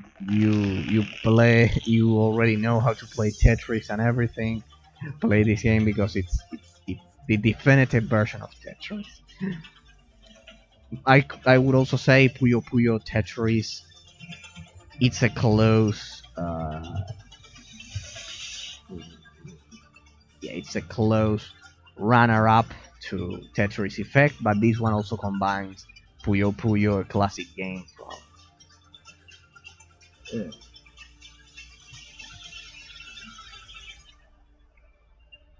from Sega, and if you like both games, this one mixed both of them, and it created a perfect blend with a lot of game modes. It's incredible, the replayability of all of these games. Puyo Puyo, Tetris 2, these are pretty much perfection alongside Tetris Effect. I mostly don't like puzzle games, and those are the exception. And then something most people don't know about is that Luminous remastered, pretty much the best version of Luminous, the classic PSP and PlayStation and PS3 series. It's also on PC, and this one is the best looking version of Luminous. This is the remastered version. Highly suggest you try it. Developed by Ubisoft, I think. The license of Luminous is, yes. You also have the PS Vita version, the PSP version, the PS3 version. I think even the Xbox 360 has a version. But this one is the best one. Alright, so we covered everything. All of the tower defense genre, inverted tower defense, isometric tower defense, isometric action RPG tower defense, twin stick shooter tower defense, third-person shooter tower defense with over-the-shoulder camera, and trading card games. See how many offline trading card games we have. We've got a lot of options, and we have most people playing that disgusting Hearthstone. All of these games are much more complex and better polished and executed than Hearthstone. You can grab any of these games and bring them with you on your laptop, pretty much on any PC, and you'll be able to play your card games. You don't need to rely on having internet to play these games. And before some ignorant tells me, but who doesn't have internet nowadays? Yeah, I do have internet in my house. Even though I live in a destitute country, in a third world country, we have internet. I have internet all the time. But just in case you go on holidays, whatever you do, you shouldn't depend on having internet to play a game. It's even worse because these are simple card games. You shouldn't be forced to have a permanent internet connection. But also, for those of you who may be saying that, but who doesn't have internet nowadays? Yeah, it's not that the problem. Did you buy Gran Turismo 7? I bet you bought Gran Turismo 7 and you were unable to play for 48 hours, 2 days. Yeah, that's the answer. It's not just your internet connection. It's the fact that the servers can be shut down. There could be a solar storm. World War III could break out, and that's why I have all of my games offline, locally stored, and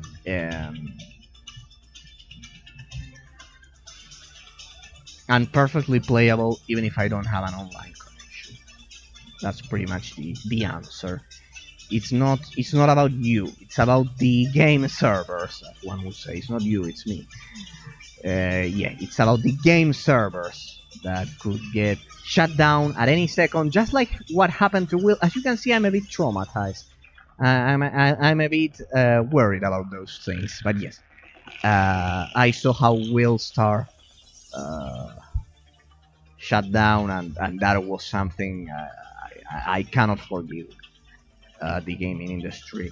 I also cannot forgive Age of Empires Online, Need for Speed World, Orcs Must Die Unchained. I don't know if any of these MMORPGs are currently, if any of them were shut down, but for example, the skill tree system in World of Warcraft was completely destroyed. I played Elder Scrolls Online a lot. You don't want to see it here because I'm waiting to reverse engineer it. But I finished the main story. I paid every month, and yes, it's pretty horrible when an MMORPG goes offline, when a MOBA goes offline. Example, Guardians of Middle Earth. You get the point. You get the point. I cannot forgive them for uh, destroying sacred ground of the gaming industry, because at the end of the day, World of Warcraft, especially the Lich King expansion, which is this version, it's sacred ground of the gaming industry. The same for Ion, the Tower of Eternity, the same for the Exiled Realm of Arborea. For me, all of those are sacred grounds of the gaming industry, and I cannot allow greedy companies to destroy them. So I reverse engineer them. I reverse engineer those games with tutorials on YouTube. Don't think I'm a genius or anything like that. At most, I have a lot of game recommendations here because I spent over 10 years learning about the gaming industry whenever I had some little time, but not regarding that. I just follow tutorials or those things, but no, it's completely impossible. I play on my own, but as I've said, I don't play Need for Speed World because of the fact that I think that it will be just like Forza Horizon or these great games. No. Clearly doesn't have as much content as a single player Need for Speed game. I played offline on my own to experience, to tread upon that sacred ground of the gaming industry. Exploring. I use World of Warcraft to explore more than farming. I just spend my days farming there alone, on my own, without anyone bothering me. But it's because of the exploration part, because of how beautifully crafted the game world is. So, besides, this one is before Cataclysm, so it's before that ugly reform, that ugly modification of the landmass they did. So, we've also covered the 3D platforming genre during previous VODs, as well as the hack and slash and 3D adventure genre. Over here, I highly suggest this one. This was one of my highlights. Check out the VOD, just in case you're interested. I'm updating God of War, that's why you see that like that. And we will begin with the 3D fighting genre. Yes, 3D fighting is a thing.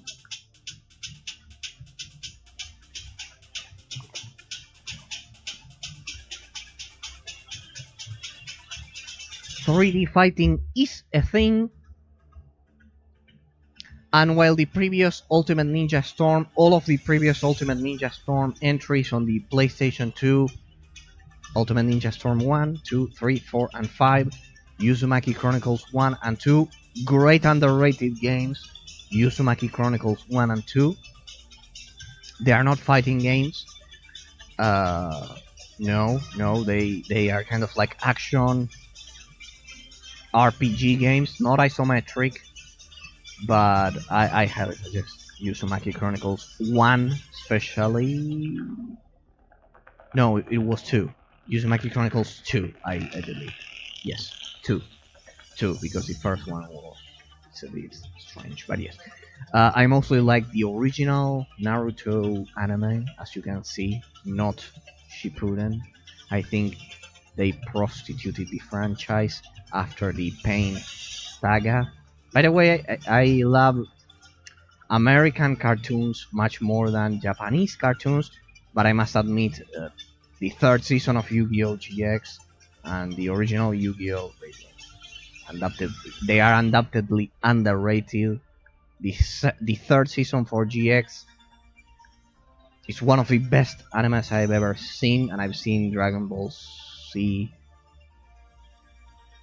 I've seen this one. I've seen Naruto as well as Shippuden. I know them by heart, but they are not my favorites. But well, the original Naruto I do like. If I had to save some, they would be Pokemon, of course, Yu-Gi-Oh, and the original Naruto anime. But there are a lot. Then we can talk about TV series in depth if you want.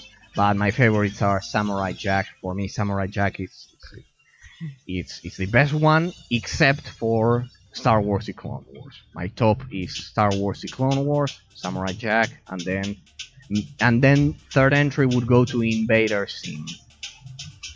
Close third entry. I know they are so different between them, but yes, I love those three. But yes, regarding anime, it will be Yu-Gi-Oh, especially GX, and the original second place would be. And well, I don't know, maybe the third season of GX, the original, and then the first season of GX, and then the second season of GX. Right.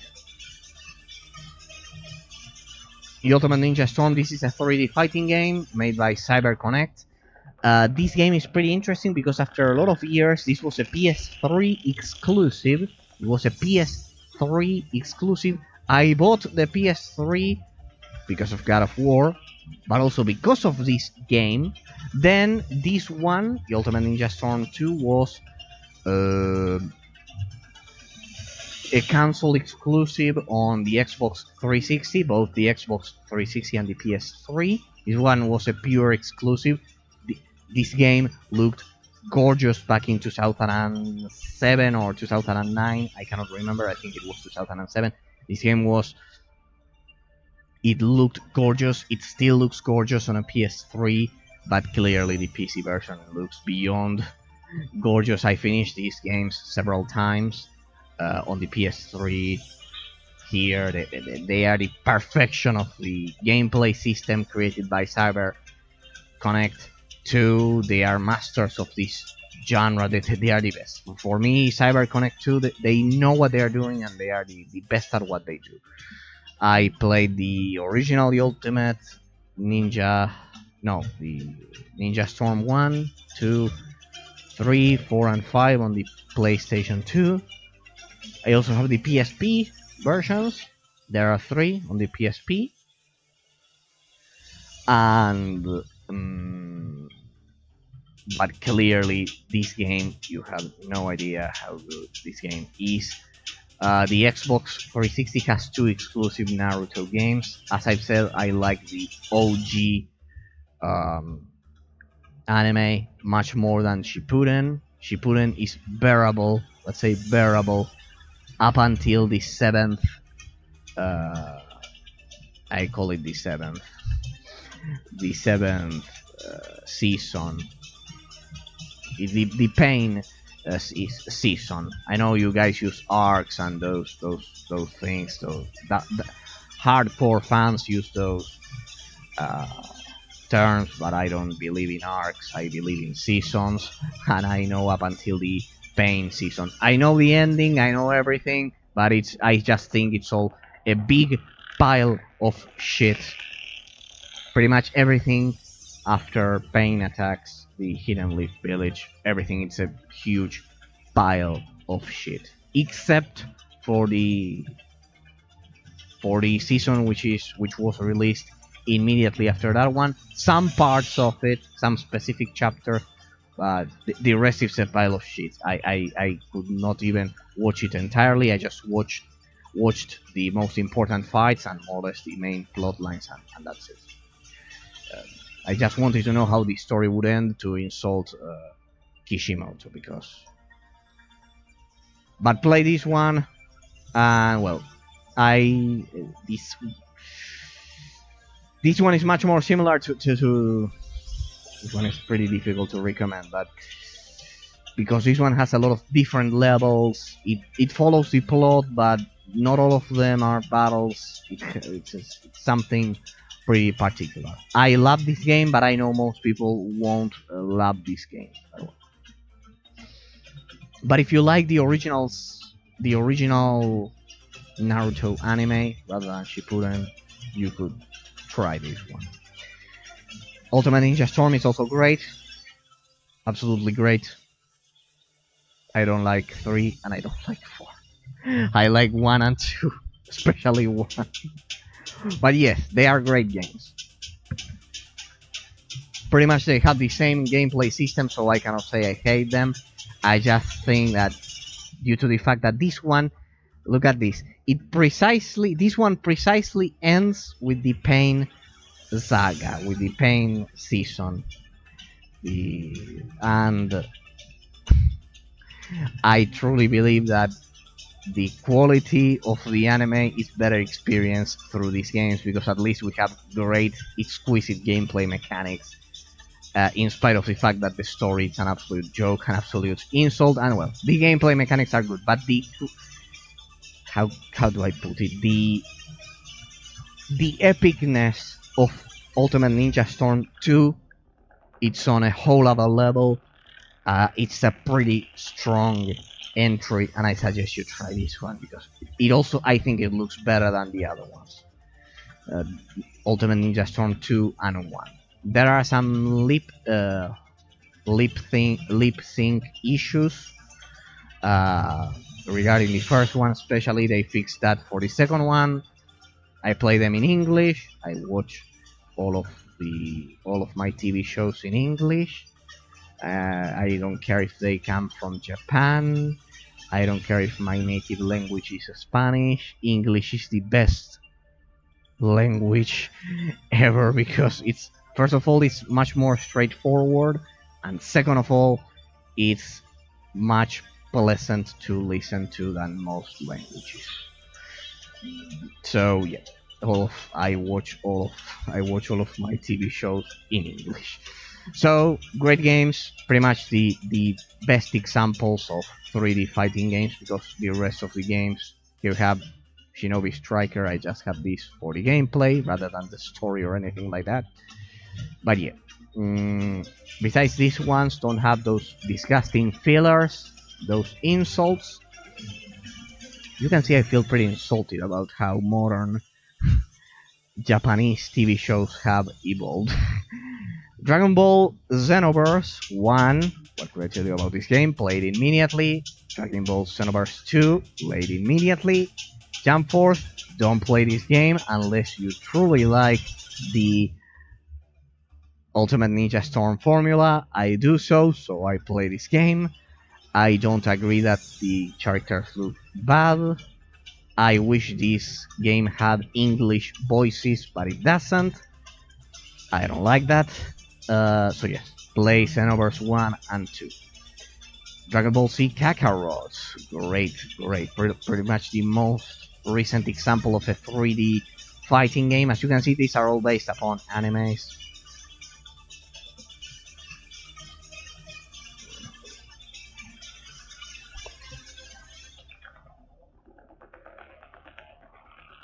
But regardless of the fact that if you like animes or not, you have to play Dragon Ball Z Kakarot, because it was a pretty solid game, pretty well executed. It uses the original soundtrack from the series, so highly suggest you try this one. Dragon Ball Z Kakarot is pretty much a must-play. Who doesn't like Dragon Ball Z? I don't like animes most of the time, and I love this game. And I like Dragon Ball Z, and I like Pokemon, Yu-Gi-Oh, and the original Naruto. But just those 4. The rest, I don't like them. I don't like One Piece. I don't like anything else. I think they are weird. Forgive my ignorance, but I think they are pretty weird. I mostly like Western shows, as I've said. Star Wars: The Clone Wars, Samurai Jack, Invader Sim. Danny Phantom was pretty good. Danny Phantom, pretty much the only thing Nickelodeon did right. maybe besides SpongeBob and Invader Sim. Well, but there are a lot more. Avatar could be. Avatar: The Legend of Aang was good. Not great, just good. Not great. None of them can compete with the Clone Wars and Samurai Jack regarding cartoons. Do you remember Megas XLR? I'm sure at least some of you must remember Megas XLR. If there's one show I loved, was that one. Eddie and Eddie, of course, but Megas XLR was also really good and chaotic, definitely chaotic. That Danish miracle, that Danish work of art was incredible. That Yu-Gi-Oh and Chaotic were so ahead of their time that I'm truly. It's also a trading card game, a Danish trading card game, which is currently being revived as we speak. Yes. Well, I ended up talking about my tastes about TV shows. What's this? Let's get back to it. Absolver. This is a Western 3D fighting game. I highly suggest you try it. If you liked the recently released Zifu, which I also love, as you can imagine, if you liked Absolver, you'll like Zifu. If you like Zifu, you'll probably also like Absolver.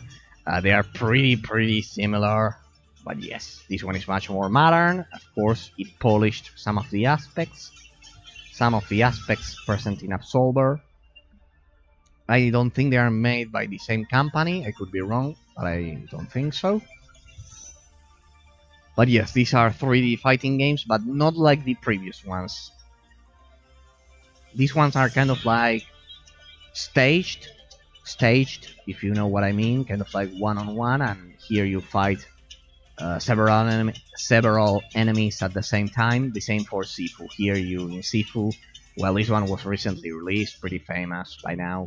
You grow older as you play, so it's pretty incredible what they did there. Congratulations, great game.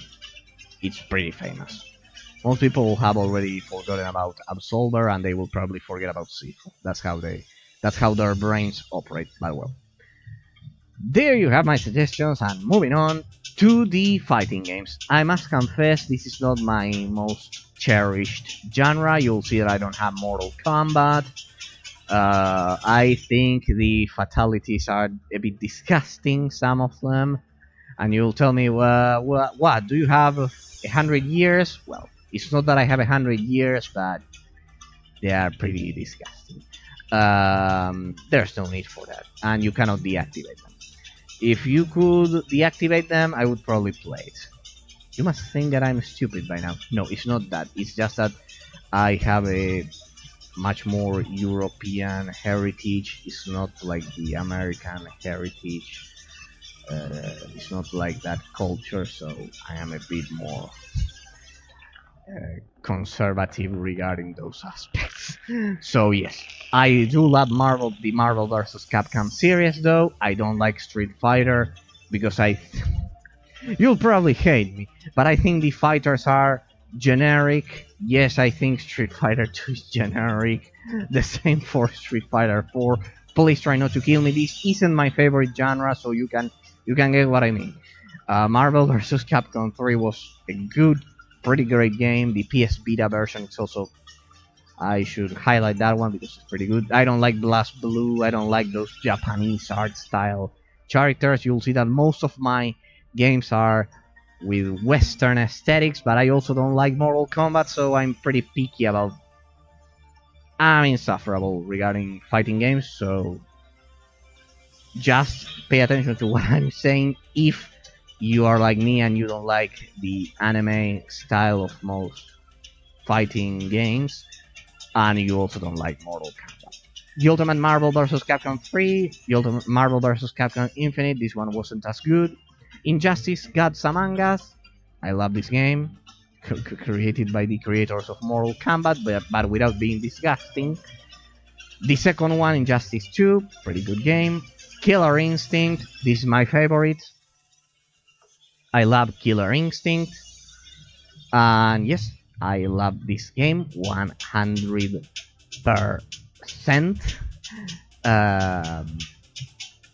I think this is the best 2D fighting game I've ever played.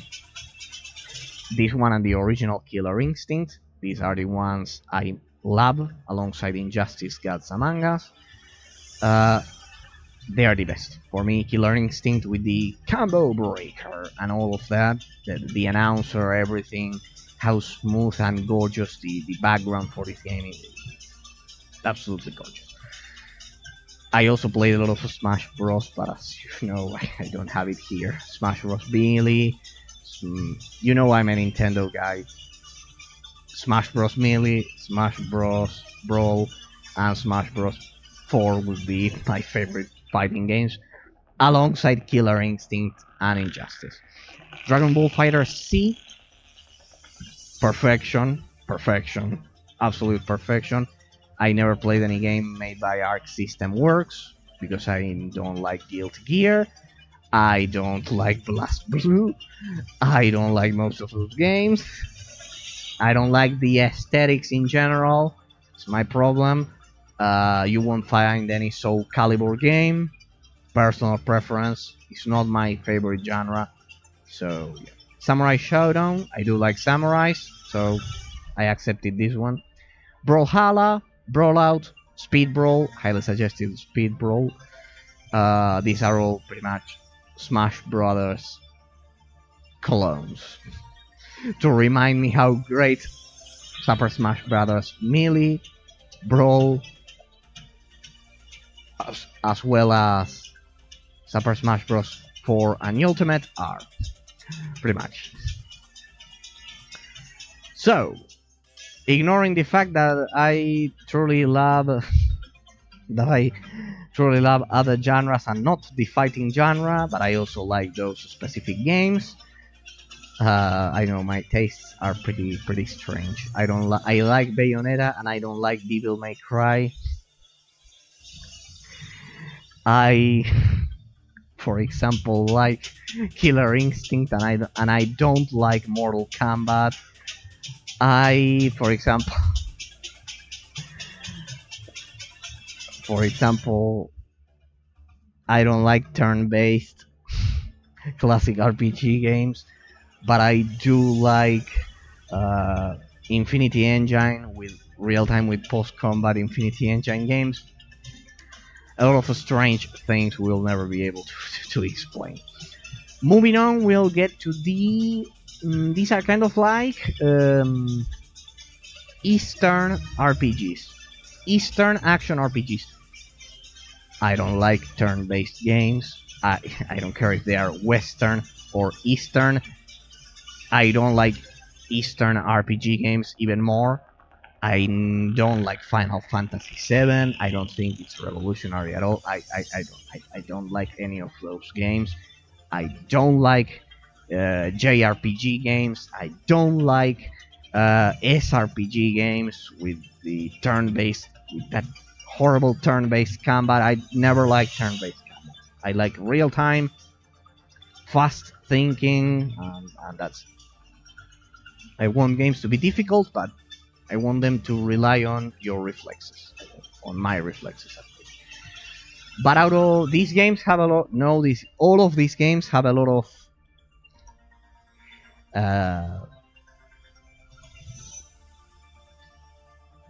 talent behind them, regarding the dev teams behind them, and it's absolutely remarkable that they are here in my collection because I don't like, as I've said, Japanese RPGs for the most part. But nowadays they have learned how to appeal to a Western audience. Well, I'm part of that Western audience. I know hardcore fans won't like this, but I like the modern direction JRPGs are taking because they are much more similar to Western RPGs, and that's pretty much the only thing I was determined to play. Unless I was surprised because they radically changed all of these games that I'm going to showcase. But just so you know, coming from a player who generally doesn't like Eastern RPGs or Eastern genres such as fighting. Fighting is a predominantly Eastern genre, and you can see that I don't have Street Fighter, and I don't even have Mortal Kombat, and I won't have them here probably because, as I've said, I like Western RPG mechanics, and I like real-time strategy. All of these games are and MMORPGs. They are much more from South Korea and primarily from the West, from the United States. Monster Hunter World. Nowadays I'm playing Monster Hunter 3 Ultimate. I recently discovered this series on the 3DS. It's pretty bare bones in comparison. Monster Hunter 3 Ultimate on the 3DS. It looks gorgeous. It's great for a portable game, but I want to try out this one. This one has the Iceborne expansion. So while none of these games, I don't consider any of these games as good as a Western RPG. Even though I don't like the Fallout series. I like Skyrim, but I don't like Fallout. Yes, I'm that weird. I like Far Cry, but I don't like Fallout as well. Even though I know Fallout is much more similar to Skyrim. It's an RPG. But yeah, just like I don't like Fallout, I don't like Eastern RPGs. Well, Monster Hunter World, though, I'll probably like it because I've seen gameplays and they have made this game pretty similar to a Western RPG. I am playing Monster Hunter 3 just so I'm prepared, because I know if I can beat Monster Hunter 3 on the 3DS, I can pretty much beat anything because of how tedious that game is. I don't recommend the Monster Hunter series to anyone unless you have a lot of patience, and well, I don't like the fact that you have a stamina bar. I have this one here because in the hopes that I will somehow see. Even if I don't like the series, I try to learn how to play them and enjoy them. Final Fantasy VII. I never played the original. As I've said, I hate turn-based games.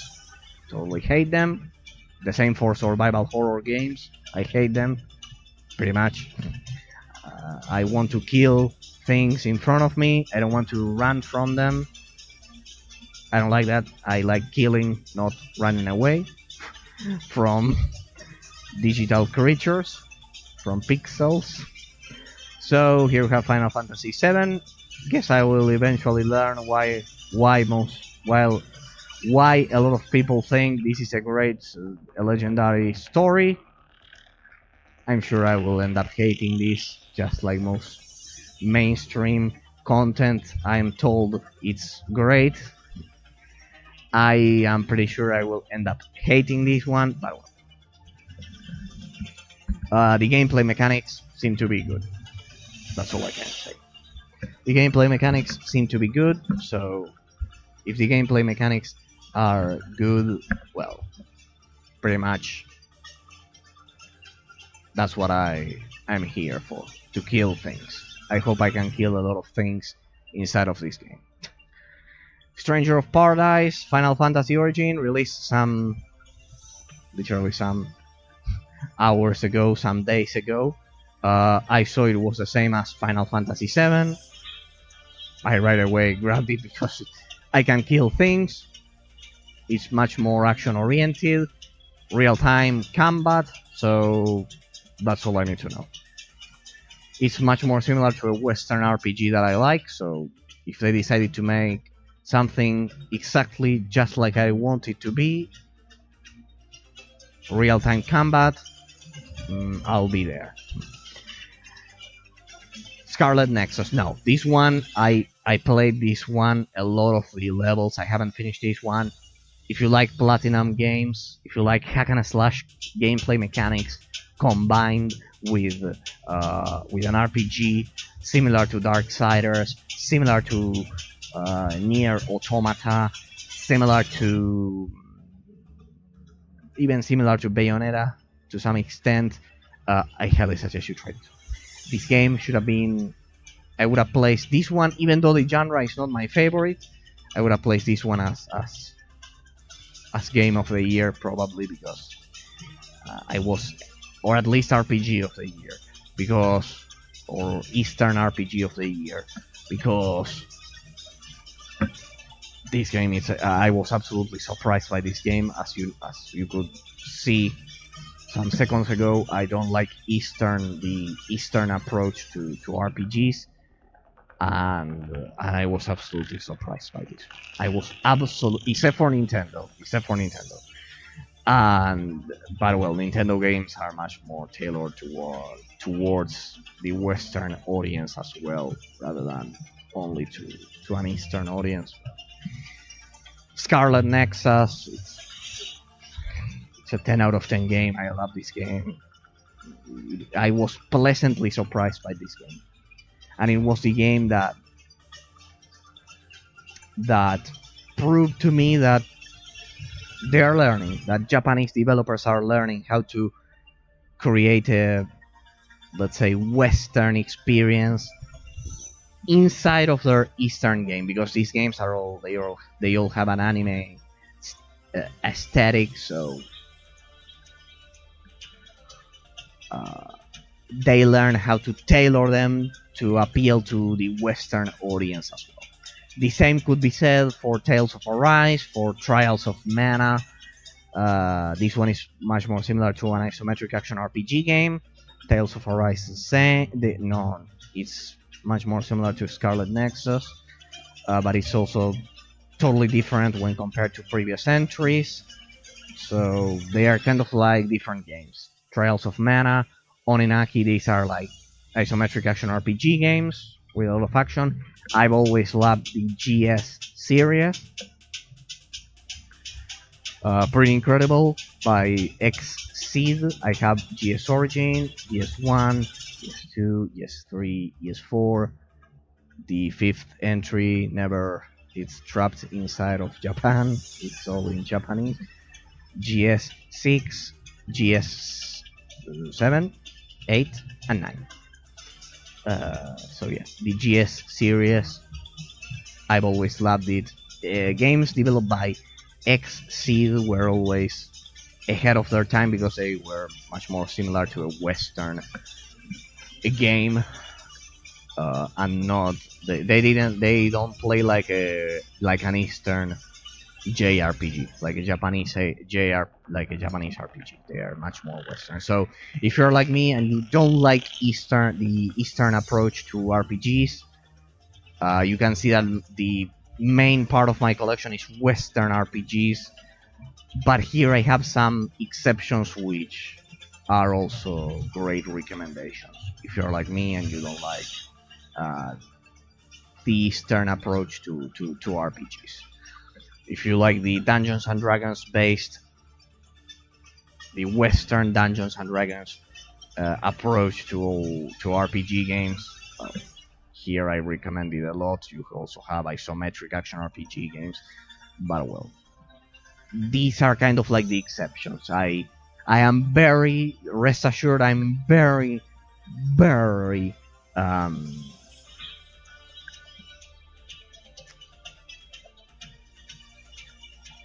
I nitpick a lot when it comes to Eastern RPGs because they are not my favorite genre. So it's they have to make double the effort to get inside of my collection. So there you go.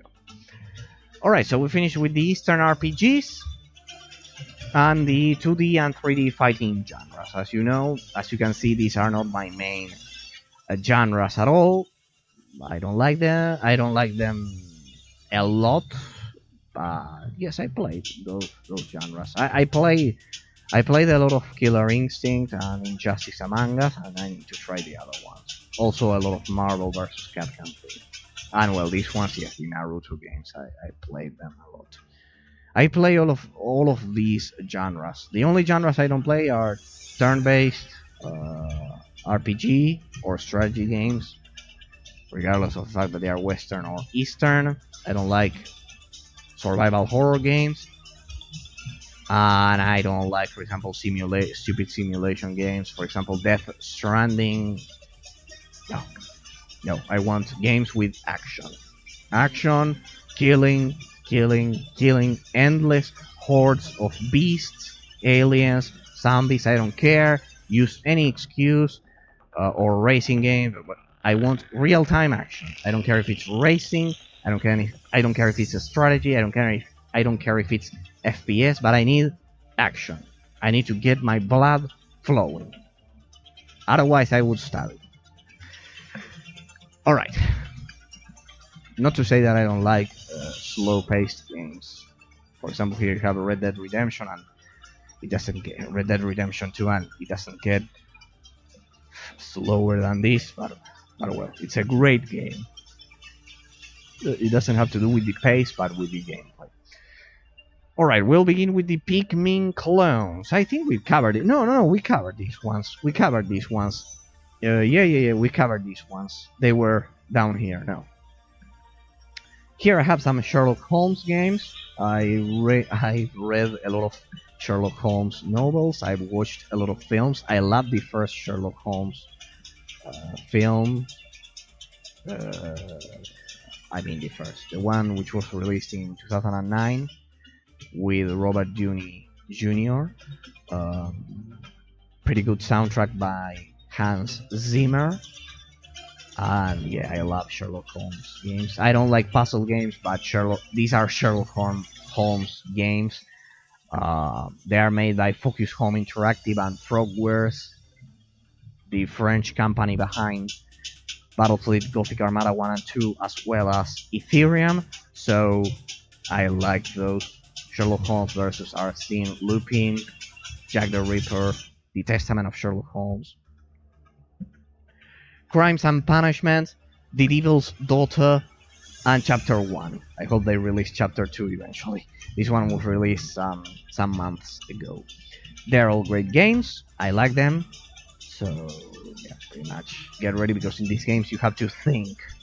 You have to critically think what you're going to do. So, yeah. Pirates of the Black Cove, King of Seas. These are kind of like pirate simulation games, similar to Sid Meier Pirates, but well, with updated graphics. They are pretty good. King of Seas as well. I'm waiting for the Ubisoft game, Skulls and Bones. Will they eventually release it? I don't know. I suggest these two. I won't play Sea of Thieves because that's prostitution, online only. What a shame. Viva Piñata here. Viva Piñata. I need to. Yeah, I know the English alphabet doesn't admit the. It's called the ñ. Ñ. That's how we spell that letter. In Spanish, we have that letter. It's in Spanish the title. Viva Piñata. Actually, it's the pronunciation. But well, as you can see, my whole PC is in English, so it doesn't have the ñ. It has the N instead. Zoo Tycoon, the Ultimate Animal Collection. Yes, I have a pretty hidden lab for creating zoos. This one is also on the Xbox 360, but this is the complete version. And then Planet Zoo, of course. I love watching all of those cute animals. I love looking at all of those cute animals. So great. Besides, these are economy-based games. That's what I like. They have a challenge. You have to prevent your animals from dying, getting a certain amount of money before the season ends. So don't think they are stupid games. They have some strategy involved. Just so you know, this version of Viva Piñata is the best, because this one you have to mod this game, because this one, if you mod it, you'll be able to play it at unlocked frame rates. You'll be able to play Viva Piñata at unlocked frame rates and resolution. This is a modded version.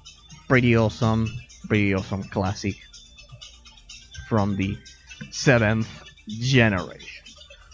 Alright, maybe we'll be able to finish tonight. Well, I don't know. For the most part. Sonic CD. This is the 2D platforming section. 2D platforming. Sonic CD. The PC version is pretty much the best version you'll get. Sonic Mania. What could I tell you about all of these games? They are all great. These are all remastered versions. They all play at modern resolutions without the need of modding them. They play pretty great. They are classic 2D Sonic games. If you like Sonic 1, 2, and 3, and Sonic and Knuckles, I suggest you get the combined version for Sonic 3, which also involves Sonic and Knuckles, because that will be the complete game. If you get a ROM or something like that for the Sega Genesis or something like that, get that, and also get these two games: Sonic 1, 2, and 3, Sonic Advance 1, 2, and 3 as well, highly suggested. Sonic Generations, but that one has a lot of 3D sections: Sonic Colors and Sonic CD, Sonic Mania, Sonic the Hedgehog 4 Episode 1, Episode 2, Alex Kidd in Miracle World DX. I never played the original. I wasn't even born back then. But yes, this remastered version, you can switch between the original and this one. Great games. This is a great game. It's hard, and it's pretty much incredible. So you have to play those. Wonder Boy Returns Remix. This one is kind of like an endless runner, pretty similar to the original Wonder Boy. So yes, this is kind of like the OG experience. Yes, it has a PC release. Wonder Boy and the Dragon's Trap, Wonder Boy Asha in Wonder World, Monster Boy and the Cursed Kingdom. If they release any other, I'll get it, because these are great 2D retro games. 2D retro games that you should definitely play. Here you have all of the Sega collection, very much. These are my most, let's say, ancient 2D platforming games. Rayman Origins, I need to play this one, as well as Rayman Legends. I never played these two. A sacrilege, I know. The spiritual successor to Rayman Legends and Origins, Unruly Heroes. Most people forget about this game, and it's incredible because I saw gameplays for Rayman Origins, Legends, and this one is pretty much the same. It's kind of like the spiritual successor. Bubble Bobble 4. I have a lot of Bubble Bobble games. The ones on the Nintendo DS and the GBA are pretty cool. If I had to pick one version, I don't think we have a PSP version. I need to look for that. But yeah, Bubble Bobble 4 is pretty much the definitive version. Get it right now. The classic soundtrack, everything. I have the original on my Xbox 360. Bubble Bobble Neo could also be considered the best version on the Xbox 360. But yes, on my Xbox 360, as I've said, I have the original Bubble Bobble, the arcade, and the Bubble Bobble Neo Xbox Live Arcade release debut. But I mostly play this one as well. Ghosts and Goblins Resurrection, pretty much the best version. I don't know why people complain about the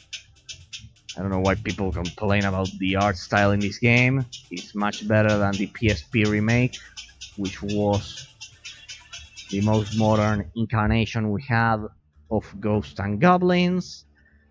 Brutally hard. You will probably be a masochist if you pick this game. Made by Capcom, you can't go wrong. You can also get the PSP version, which also is in beautiful 3D, so it also looks pretty good. I have both this one and the PSP version, but I like this one much more. Mickey and the Castle of Illusion, or Mickey Castle of Illusion.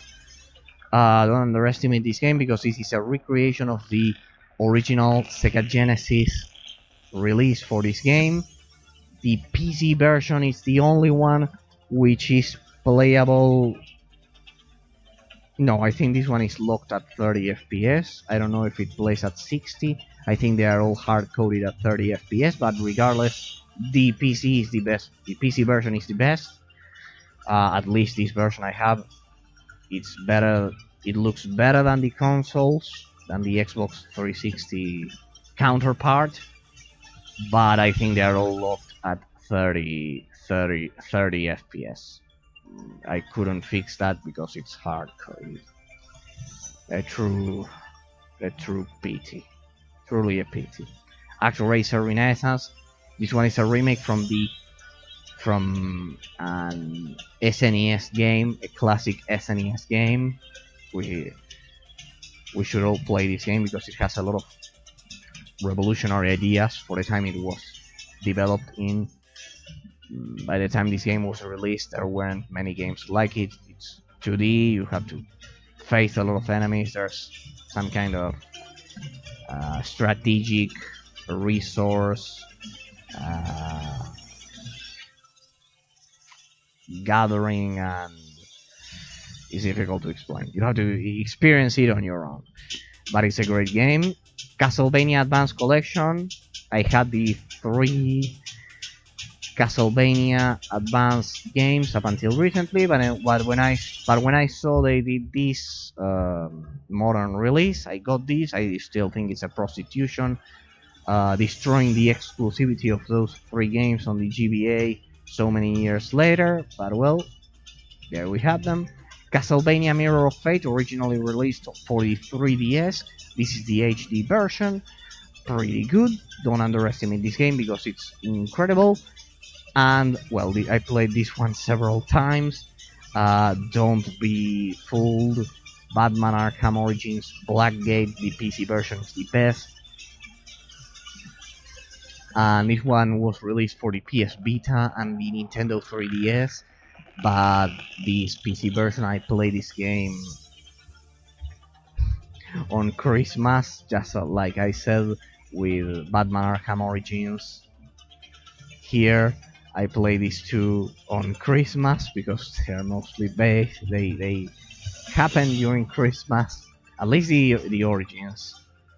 This one, Batman Arkham Origins, and this one was kind of like released at the same time as Batman Arkham Origins, but this is a 2.5D platforming game with the same combat mechanics from the Batman Arkham series, with the same stealth mechanics, with the same everything. It's a Batman Arkham game, just in 2D. It's longer than most 2D 2.5D games. I played this one several times. This one just once. Assassin's Creed Chronicles China, and I haven't finished this one. Assassin's Creed Chronicles China, India, and Russia. All great games. Assassin's Creed, but in 2D. And I also suggest you play the one released for the Nintendo DS, which is Assassin's Creed 2 Renaissance or something like that. You play with Ezio, and it's pretty good. That one is a pretty awesome game. But well, these ones as well, they have stealth mechanics, just like Batman Arkham Origins Blackgate. Pretty incredible. Pretty similar to this game that I'm going to showcase soon, which is Mark of the Ninja. No, not showcase. I'm not going to stream the game, but I'm going to showcase this one for all of you here. I will explain. Trine 1, 2, 3, and 4, developed by Frozen Bytes. Frozen Bytes also developed Shadowwen and Where Is It 9 Parchments. Here, I've referred to both of those games previously when we were exploring the previous subgenres, but the Trine series, I finished this one. I need to play 2, 3, and 4. This series is absolutely gorgeous, incredible. I see that I didn't even replace the icons. Trine 3, it's the controversial entry because it's not strictly 2D. Here you use a lot of physics and mechanics to manipulate the environment in all of these games to eventually the final level in Trine. It's it's terribly difficult, but properly executed. It's not a boss. It's a nerve-wracking experience, but well, I finished it on the hardest difficulty. Do you remember Donkey Kong Country Returns on the Wii? Well, this one is pretty similar, except for the fact that this one doesn't have a lot of bosses at all. This one is the controversial entry. I played a bit of this one. It looks gorgeous, but it's not pure 2D. But rather than instead of that, you can kind of like go. It has this strange 3D effect in which you can, similar to Super Paper Mario on the Nintendo Wii. Well, this one you can kind of like go deeper within the game map. It's difficult to explain, just like Luigi's Mansion, like that. But it's similar in that regard. It's different in that regard to most 2D games, and they redeem themselves supposedly with Trine 4. The Shantae series, don't underestimate these games. These are roguelike games, let's say Metroidvania, just like people want to call these games nowadays. You have a map, you have a lot of places to explore. I suggest you play Shantae 1 for the Game Boy Color, then Shantae Risky's Revenge on the Nintendo DS, and Shantae the Nintendo DSi, and then it's Shantae not Half Genie Hero, the other one. There's one between Risky's Revenge and this one. Well, I don't know, but the point is the Risky's Revenge is for was released on PC relatively recently, but it looks awful. It looks absolutely pixelated. No filter can fix it. So the DSi version is still the best. I played on my Nintendo 3DS. All of the Shantae series up until Half Genie Hero. The 3D effect for the one I'm commenting, the one after Risky's Revenge, is one of the best 3D effects ever seen. The physical version for the Nintendo 3DS, it's the best. So, and it's also pixelated if you play it on PC. So I don't think they are good ports. The best it's the original game, which is Risky's Revenge on the Nintendo DSi, and the one I'm mentioning for the Nintendo 3DS, because they are all pixelated. Beginning with Half Genie Hero, which wasn't released for the 3DS, beginning with this one, they changed the art style, and it doesn't use pixels anymore. No, it doesn't use pixels anymore. It's just like the jump from Pokemon Black 2 to X and Y. Well, something similar, but these ones are 2D games, but they don't look pixelated. They look great. So my personal suggestion: get a 3DS, mod a 3DS, and you will be able to play the original from the Game Boy Color, the DSi entry, Risky's Revenge, and the one released for the 3DS, the Vita, and also PC, but the 3DS version is the one which has the best graphics because they are not pixelated and they have a gorgeous 3D effect. Besides, the physical version has a bit more of content. Then get Half Genie Hero and the recently released 7 Sirens here on PC. Clearly, once they changed the graphical style, the pixelation went away.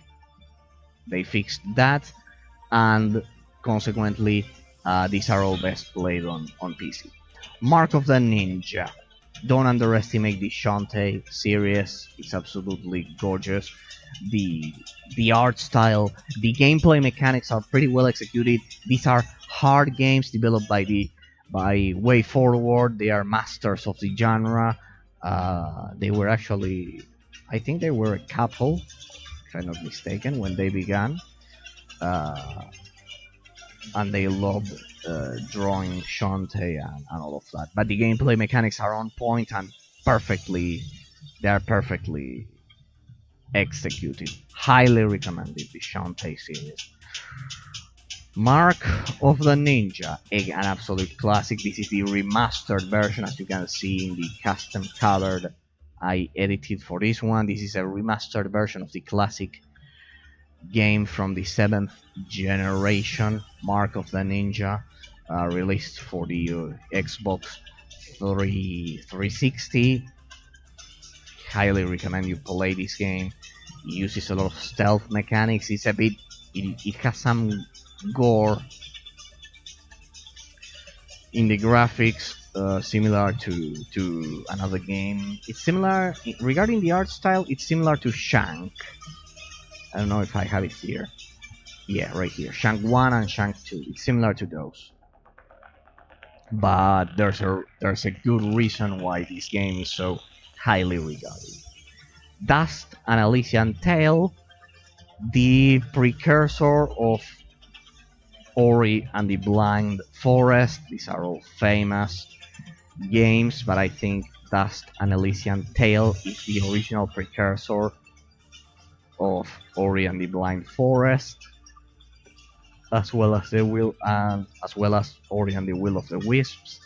These are perfect games. Not much to say about them. Pretty much everyone knows about them. Hollow Knight. I'm waiting for Silksong, as most of you are probably.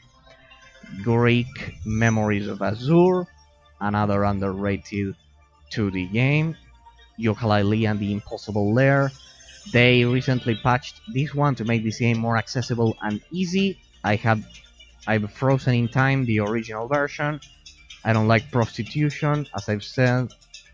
I don't like depravity, so this is the original version. I'm not going to update it. I want the OG challenge at the highest difficulty possible. Guacamelee 2, very good games. Strider, a modern incarnation of the classic arcade, or I don't know, the classic 2D game from the PlayStation, I think it is. I don't know. Case and the Wild Masks, pretty good. Freedom Planet, similar to Sonic. Sonic without the license of Sonic, without using the license of Sonic.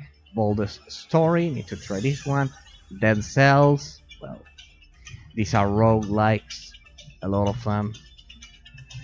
I need to stream this one. Record of the Lotus War, the Delete in Wonder Labyrinth. This is the most updated and recent release of a classic game from the Sega Dreamcast, which is the record of the Lotus War series. These are like Diablo games.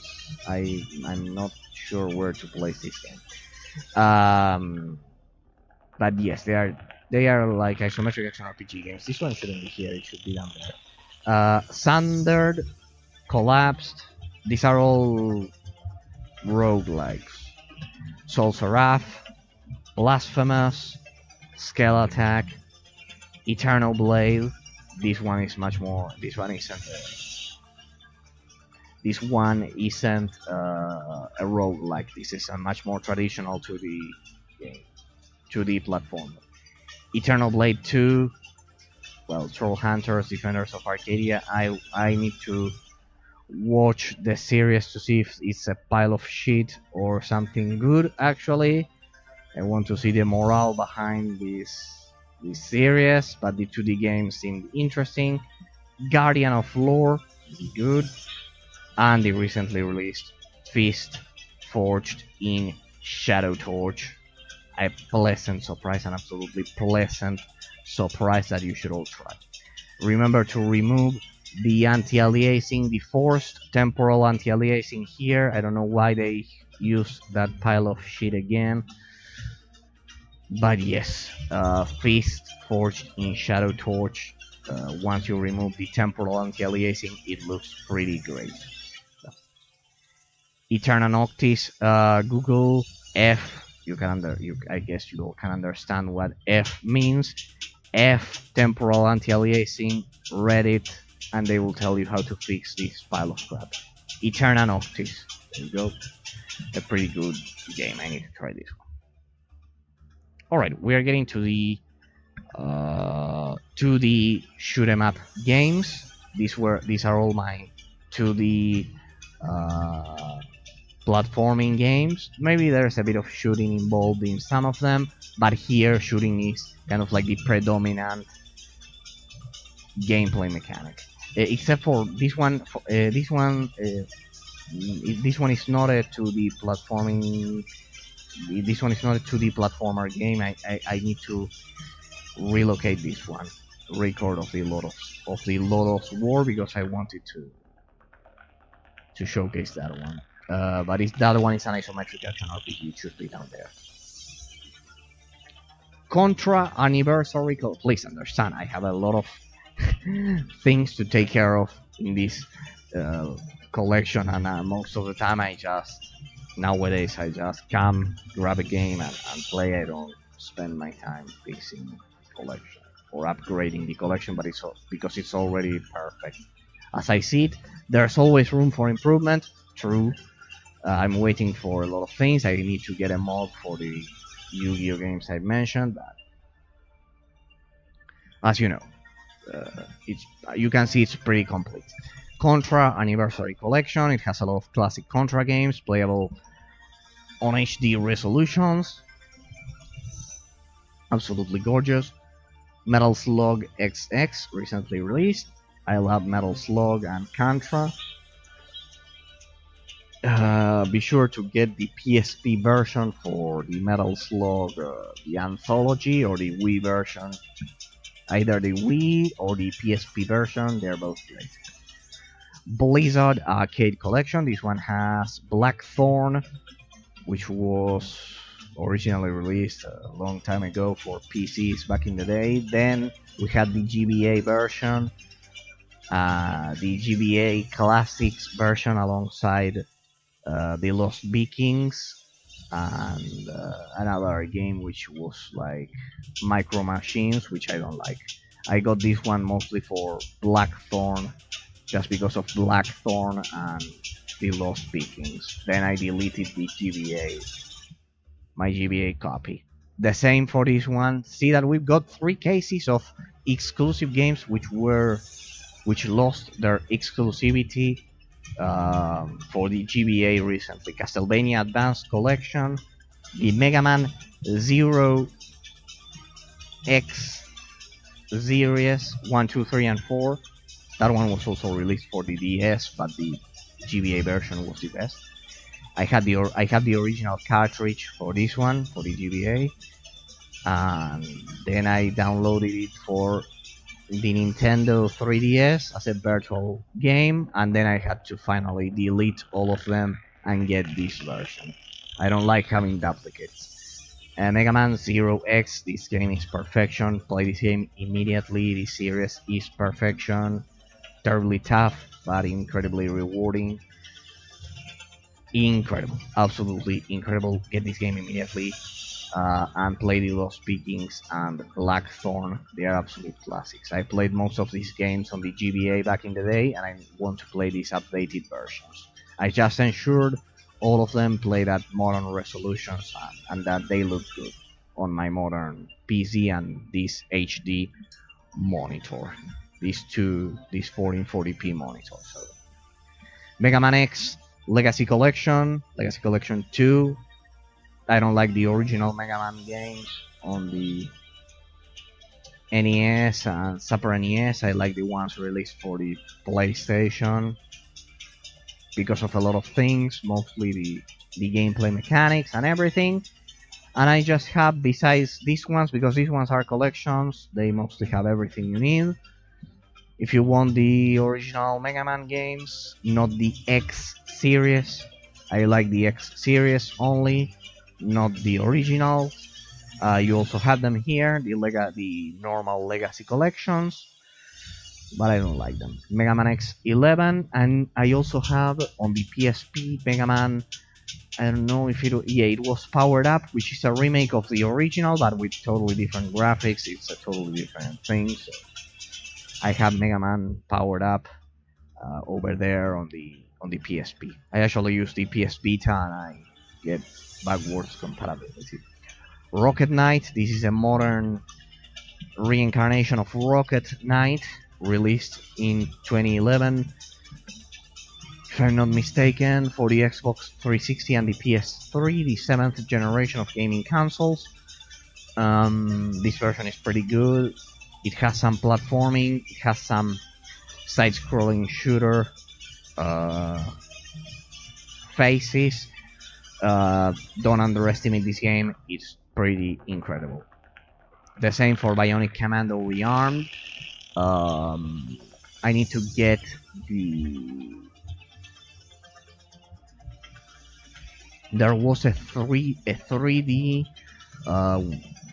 shooter with the over-the-shoulder camera, released at the beginning of the Xbox 360 generation, and this is kind of like a remastered version, I don't know, of a 2D game. I'm not a fan of the series, but I know they are pretty good, so I have this one. This one is a 2D game. I need to get the 3D,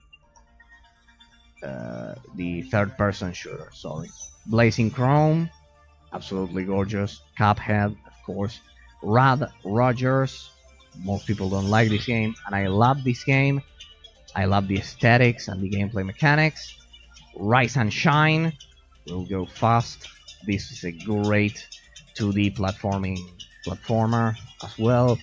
Rogue Stormers, a personal favorite as well. This one, Eco Prime, was developed by Robot Entertainment.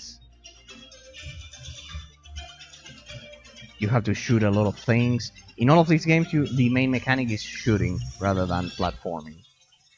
They are all 2D, even though this one is, for example, it has 3D graphics, but it's 2D, the gameplay. And they are all great. I highly suggest Rogue Stormers. It looks gorgeous. And as well as Eco Prime. This one was released for the original iPhone, developed by Robot Entertainment, so quality is assured, and it plays absolutely great. Shoot Many Robots, another great example of a 2D shoot 'em up, let's say. These are all platformers with 2D shooting mechanics. You can't go wrong with this. Similar to Shoot Many Robots, I think this one has cel-shaded graphics similar to Borderlands. You have Rive, a cult classic. This game is considered a cult classic by most people. Pretty tough. These games are all pretty tough. This one has gorgeous 2D graphics, hand-drawn. Incredible, incredible. The Mummy Demastered, a remastered version of this game. It's pretty good. I've seen a lot of gameplay. You have to try it. Hardcore Mecha Simulation. This one is mechas, but it's 2D platforming with shooting mechanics. It's all in Japanese, I think, but not the text, just the voices. This is kind of like the weakest entry I have here. Azure Striker Gunvolt, originally released for the 3DS. This is like a Mega Man game, pretty similar to a Mega Man game. Azure Striker Gunvolt 2, the same. They are just like Mega Man games with a lot of interesting mechanics. Highly recommended. Gunvolt Chronicles Lamanas Avenger 9 and Gunvolt Chronicles Lamanas Avenger Nang 2. Pretty much, if you like Mega Man, you will like this. Bowfares, Fury Unleashed, and this one, which was recently released, Orbital Bullet. They are all 2D shoot 'em ups, let's say. Whew. And well, we just have to cover. Yeah, we are going to finish tonight. What do you say? What do you say, ladies and gentlemen? Let's finish tonight because I don't have much more to show. Yeah, let's finish tonight. Yeah. We begin with the beat 'em up genre. We'll go fast. We'll finish this once and for all. The beat 'em up genre, Battletoads. I don't know why people hate the art style. I played Battletoads in Battle Maniacs. I love the arcade. For me, the arcade is the best version of Battletoads. Battletoads in Battle Maniacs for the SNES. I don't like that the Battletoads series isn't a pure beat 'em up game. That's why I love the arcade much more, because it's a pure beat 'em up. But yes, I mostly like this one. I don't see why people don't like this because of the art style or what. I played the originals and this is a great game.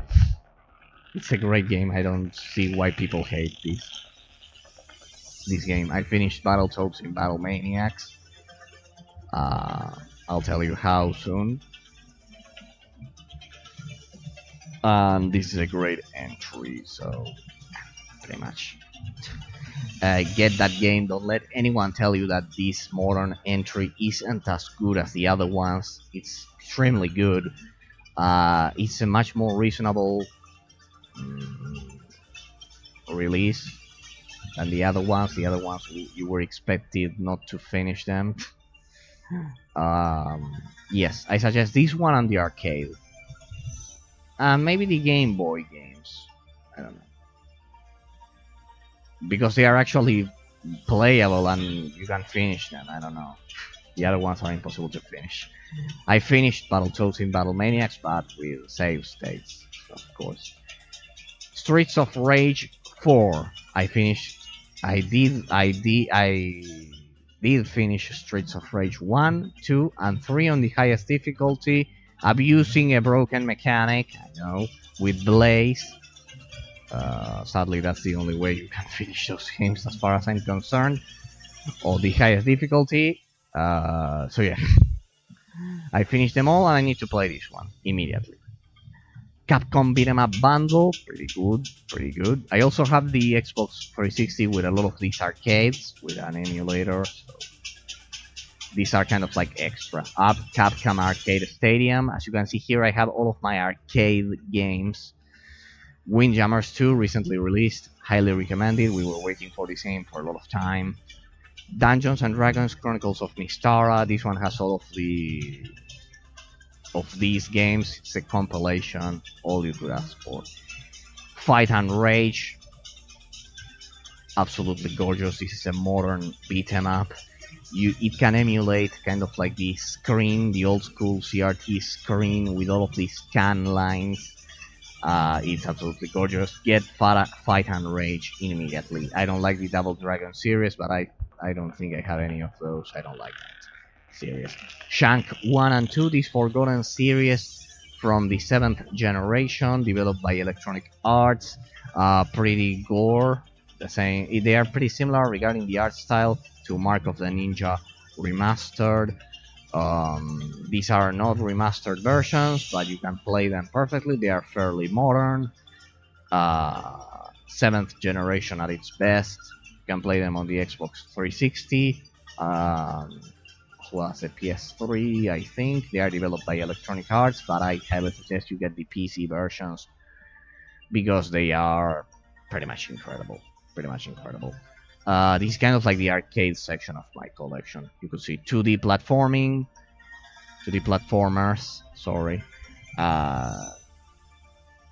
2D side-scrolling side-scrollers, but with shooting as the main mechanic, not platforming. Beat 'em ups, here you have it. Zeros, another great beat 'em up. I think this one is completely in 3D. The same for Sacred Citadel. Dungeon Punks. This one is in 2D. These are all modern examples of beat 'em up games. Viking Squad, also pretty gore. This one is the one which is extremely gore.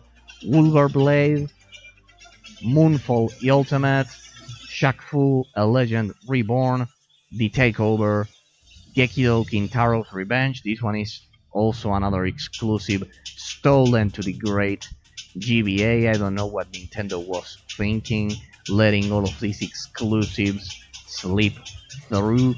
I cannot understand how could they let all of those exclusives slip and leave the GBA. Shing, highly recommended. 9 Monkeys of Shaolin, highly recommended. Mayhem Brawler, incredible. Eon Must Die. I'm going to showcase this game because even though it was released some months ago, I played this game and it's absolutely great. This game, it's perfection. Play this game immediately. It's a modern beat 'em up. You have to play this game. It's absolutely gorgeous. It has a crazy storyline, pretty well written. I love this game, that's for sure. Shing, 9 Monkeys of Shaolin, they are pretty good. The Shank 1 and 2, Fire and Rage, all of the Capcom classics. Play Battletoads. Play the arcade version of Battletoads. Use the emulator for the Xbox 360 or main 32 on your PC. I don't know. Legend of Mana. Well, it has a lot of RPG elements, but it's mostly 2D fighting. So, in my eyes, it's pretty similar to a beat 'em up game. So here you have all of my arcade beat 'em ups.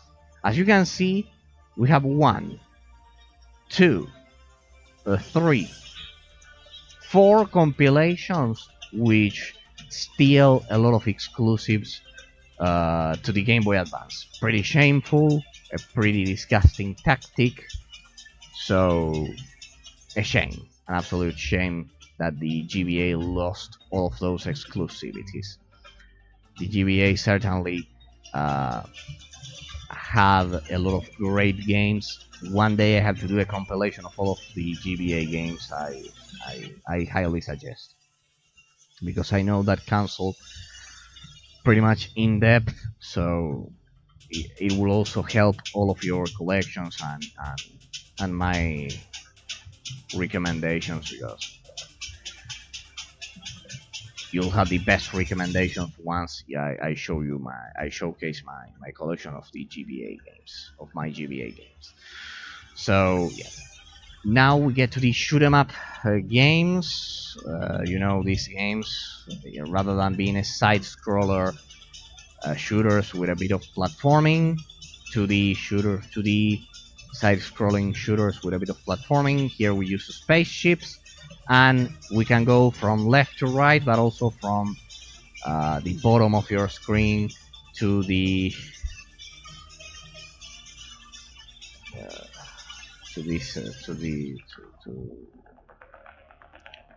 from down to the up direction. Sorry, I'm a bit I'm a bit tired by now, but we are going to finish. My monitor, I can rotate it so I can perfectly play most of these shooters the way they are intended to be played. So great. My monitor, I rotate it and I play these ones the way they were originally meant to be played. My favorite, Strikers 1945, 1945 2, 1999. I also have, if there's any other, I have it either on. Yeah, I have it on my Xbox 360, but I think these ones are the ones I mostly play. Dragon Blaze, Gunbird 1, Gunbird 2, Angel Force. These are all classic. Up to Gunbird 2, they are all classic arcade ports, but don't underestimate the PC ports. for all of these games because I could play all of them at the highest resolution possible and everything. So these ports are pretty much the best you will ever encounter.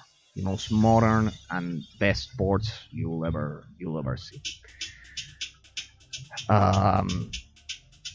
What I was saying, I can play these games vertically because I can flip my monitor vertically. Now I remember the words. I can flip it vertically and I perfectly play it not horizontally but vertically from the Danger Force. There we go. And the original way they are meant to be played. I can play them how they were originally meant to be played. Raiden 4, most people think this game is still an exclusive for the Xbox 360. Wrong, the Overkill version is on PC and is the best and most updated version. Wrong, all of these games are classics and highly recommended. The only one which is exclusive to the Xbox 360 is Raiden Aces, which is a compilation of 1, 2, and 3. So I use that one for the first ones.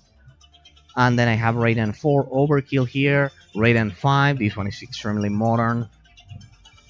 Yes, the Raiden series is still around and it's perfectly playable and it's great.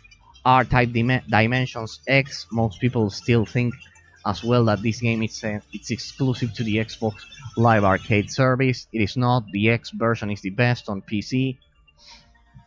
This one is a side scroller. And here we have R-Type Final 2, recently released. Another great game. You should definitely try. This one is pretty modern, but I have it here because I have R-Type Dimensions X here. These all play perfectly fine with modern graphics and all of the enhancements you would expect. You can play all of them with a joystick.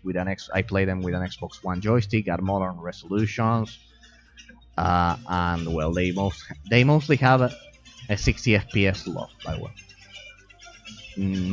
Some of them have unlocked frame rates, mostly the modern ones. For example, this one, R-Type Final 2, I think it has unlocked frame rates. Jamestown Plus, this is actually the Plus version, the best version of Jamestown. I think it was remastered recently with all of the levels. This is a cult classic game, probably the best out of all of these, alongside Crimson Clover World Ignition. This one was also recently updated. These two are mandatory, you have to play these two, Jamestown and Crimson Clover World Ignition. Steel Empire, I didn't like this one that much. Skyforce Anniversary is mandatory, play this one immediately. The same for Cinemora X. Be careful with Super Hydora because this is a side scroller instead, and disable G-Sync if you have a G-Sync monitor and use the fixed refresh rate immediately. And if you have a monitor that goes over 60 FPS, lock this game at 60 FPS because it's the same case as Sonic All Stars Racing Transformed, which I have right here. The same case that I commented last time I was here. Sapa Hydora is pretty much the same. It's a great game, but it's locked at 60 FPS. And be careful because if you have a G-Sync monitor or FreeSync monitor or any kind of technology, this game will play at 9 FPS instead of 60. So disable all of those, lock the frame rate at 60 FPS, and well, the game is gorgeous. You have to control all of those things. Be careful with those. Eschatos, another classic. Stormwind X, probably the best version. Darius Burst Chronicles Savior, good game. Ghost Blade, pretty good. Powerumi, a classic. I think this one is in 3D. They are a lot. I played some of them, not all of them, but they are great games. Jet and Guns 2, Tempest 4000. Be careful, this one Most people still think it's exclusive to the PS Vita, and this is pretty much the best version. It has a totally different name when compared to the PS Vita, so this one is the best version. And it's the same as the PS Vita. There was a problem with the license there. Yama Entertainment or something like that, they lost the license and there was a problem. Tempest 4000 is the best version. Cloud Cutter, recently released, and Soul Cresta by Platinum Games, also released 2 seconds ago. I know that's a hyperbole, but it was released some days ago, and yes, I never expected Platinum Games to release this. Cloud Cutter is also a great game.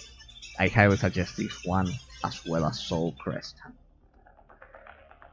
And I have this is something interesting. Yes, I like the Angry Birds series. I liked it back when this kind of like an extra, a bonus track. This is the Angry Birds series. I have them all here because they have unlocked resolutions and unlocked frame rates. Yes, I play Angry Birds at 141 refresh rates because the original Angry Birds, contrary to popular and ignorant beliefs, it's a pretty tough game, the original. It's a pretty tough game, it's difficult to get 3 stars without any kind of help. This is the PC version, which is the best version. I am not playing this game on the Nintendo 3DS, on the PS Vita, or anything like that. This is the best version. It's complete with all of the updates. I have thousands of levels in here, hundreds at least. And I could endlessly play this game. I use these games when I just have some minutes and I'm about to get to a Zoom meeting or something like that, and I see if I can finish those goddamn levels, because trust me, you won't regret it. Get this original version if you can, because it's the best, and for short bursts of gameplay, they are pretty great. Angry Birds Seasons, Rio, Space, Star Wars 2, and finally Bad Piggies. Pretty much all made by Rovio before they turned to the dark side and made Angry Birds 2 an online-only game, and they prostituted their franchise and made it a casual franchise, and blah blah blah blah blah blah. All of my ranting, you know. I don't want to bore you. And well, we covered everything tonight. I went a bit fast, I know. I should have gone a bit more in depth, but I mostly have my recording of all of my connection, of all of my collection. This is all of my knowledge. So let's get to the final part, which is this row up here. You know, this one is Scars.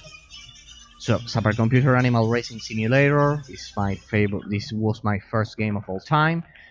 Here I have this CD that I showcased at the beginning of this series, but I will do so again. Windows 98. This is pretty much the first game I ever played, and the one responsible, made by Ubisoft, as a Mario Kart clone. For me, that's the best game, not of all time, because for that goes to Knights of the Old Republic 1 and especially 2 and Star Wars The Old Republic. I'm waiting to reverse engineer that game once the community has provided us with offline servers. This was my first game of all time, the first game I've ever played.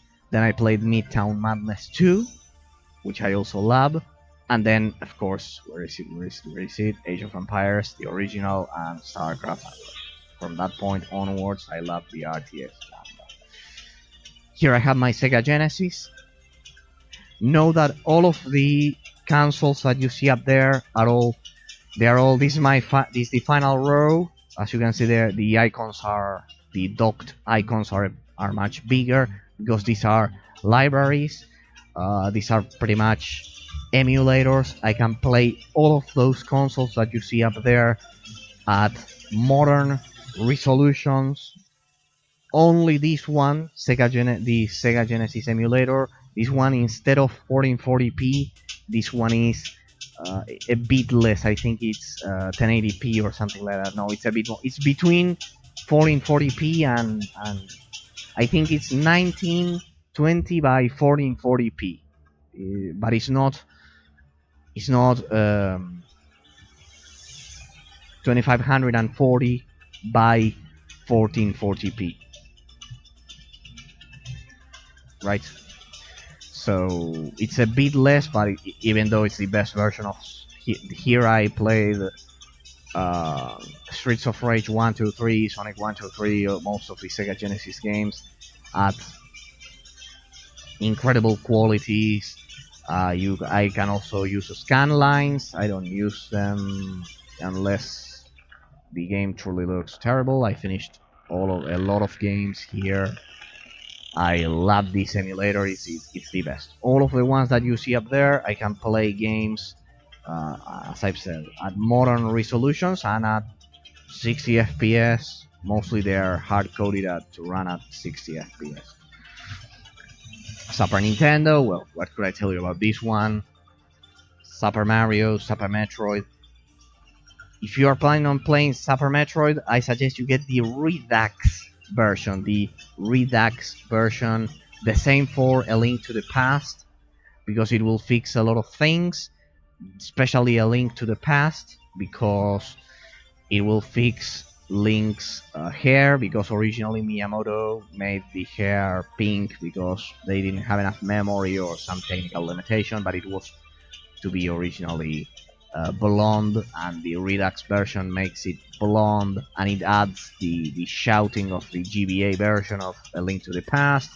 Super Metroid, games that I played 1,000 times, Super Mario World 1, 2, 3, all of those, Super Mario Brothers, all of those games, 1, 2, 3. Those ones were from the NES, but I have the GBA version, so here I have a lot of those. Yoshi's Island, a lot of those. I cannot remember.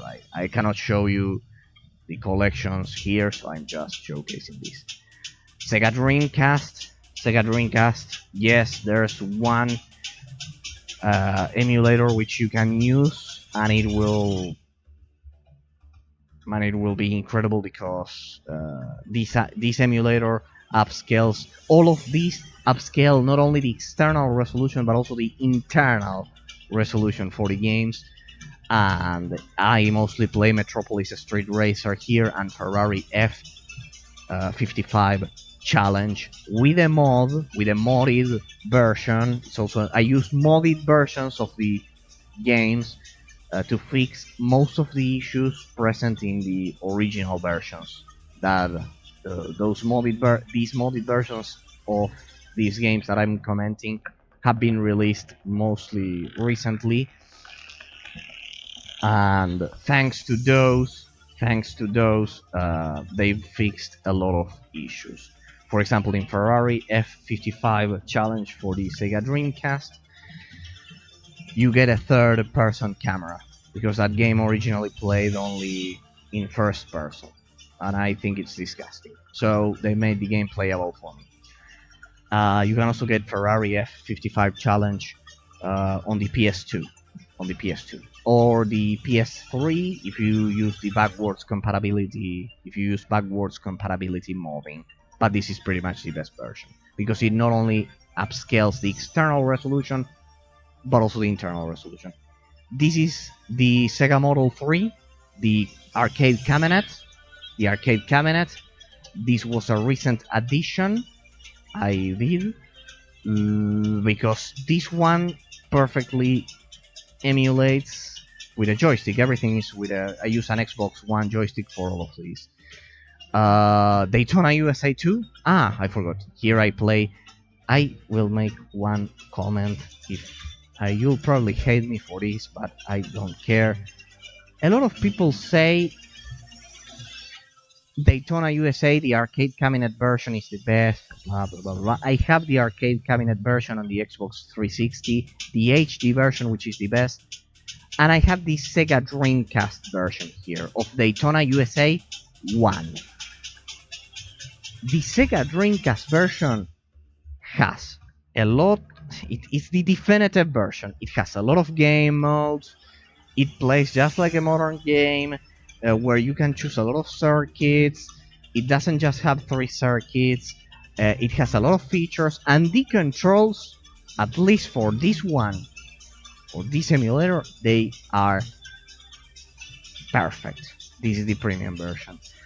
They are perfect. I played with an Xbox One controller and it's perfectly playable. Not only that, it's comfortable, absolutely comfortable to play Daytona USA 1, the Sega Dreamcast version. Anyone who tells you that the Sega Dreamcast version of Daytona USA is a pile of crap because of the controls, that person is an absolute ignorant. Sorry. I know, if you want to play the arcade version, grab an Xbox 360 and play the HD version, but the definitive version, I have that version I'm commenting, but the definitive version is the Sega Dreamcast version. Sorry to tell you that. It's the one I have up right there. I use that version all the time, and I compare it all the time to the HD version for the Xbox 360, which is the best arcade version. So, I mostly play Metropolis Street Racer. I have a lot of other games, a lot of other great games that come to mind. Speed Devils, a lot of racing games. This system was prolific in arcade racing games, but mostly the first Daytona USA, the definitive version is right there. The Dreamcast version, as well as Metropolis Street Racer. You have to play Metropolis Street Racer because it's the precursor of Project Gotham Racing 1 and 2 on the original Xbox, as well as Project Gotham Racing 3 and 4 on the Xbox 360, which in turn inspired another game, which is Forza Motorsport. They inspired the original Forza Motorsport 2. They had their... It's true that not all of the features were inherited by Forza Motorsport 1, but you have to play Metropolis Street Racer, and please play Daytona USA 1, but the Dreamcast version. See all of the game modes and see that the controls are perfectly playable. Grab this great emulator and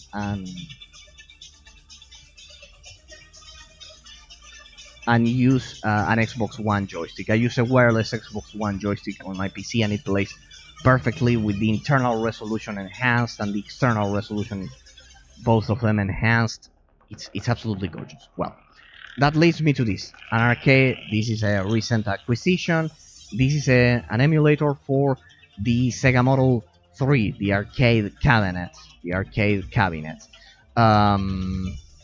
This one, I just have 2 games in it, and they are pretty much Daytona USA 2. I have Daytona USA, the HD version on the Xbox 360, as I've said, the definitive version here on the Dreamcast.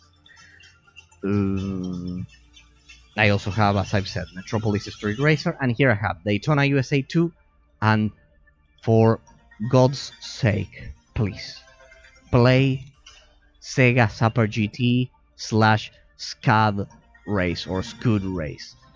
Play that game because that one is even better than Daytona USA. That one was made by an American military company. An absolutely great technology, incredible graphics, difficult to believe considering the time this game was released in. Super Sega GT, the complete version, which is the Plus version, and the Daytona USA, the second version, not the Power, the Championship Edition, something like that. There's a much more complete version. I have both of the complete versions here. I cannot showcase them for obvious reasons, but know that it's totally doable. So, Daytona USA 1, complete version. Daytona USA 2, complete version. Scud Race, please play Scud Race. Please do yourself a favor. Do yourself a favor and play Scud Race. Play Sega Super GT, please. Then you can thank me. You can thank me later. Remember me for that, and you won't regret it. You won't regret it. This is HD Sega Arcades. Pretty much. How do I put it? Arcades released after Sega Model 3. As you know, the Sega Model 2 is the original Daytona USA, and I think this is the definitive version, the Dreamcast version. So here I have Daytona USA 1, 2, and these ones are modern arcade racing games for the most part. Highly suggested. Well, of course, Daytona USA 3. Here I have Daytona USA 3. It's a modern arcade game. Yes, it's called Daytona USA 3 Championship. There was a third entry, of course not as good as this one or this one, but it has modern graphics, it's pretty good, it's pretty hard. I showcased this on the channel, but with a totally different system, so this is a much more updated version of that.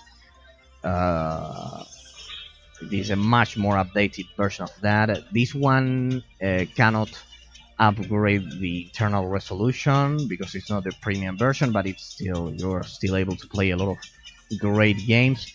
I just have Daytona USA 3 and Storm Racer G. Please play Scoot Race and play Storm Racer G, just like I'm showcasing. I'm giving you all of the details, I'm giving you all of the knowledge, just in case you're interested in talking about all of these much more in depth. I will suggest you follow the channel and join my Discord channel,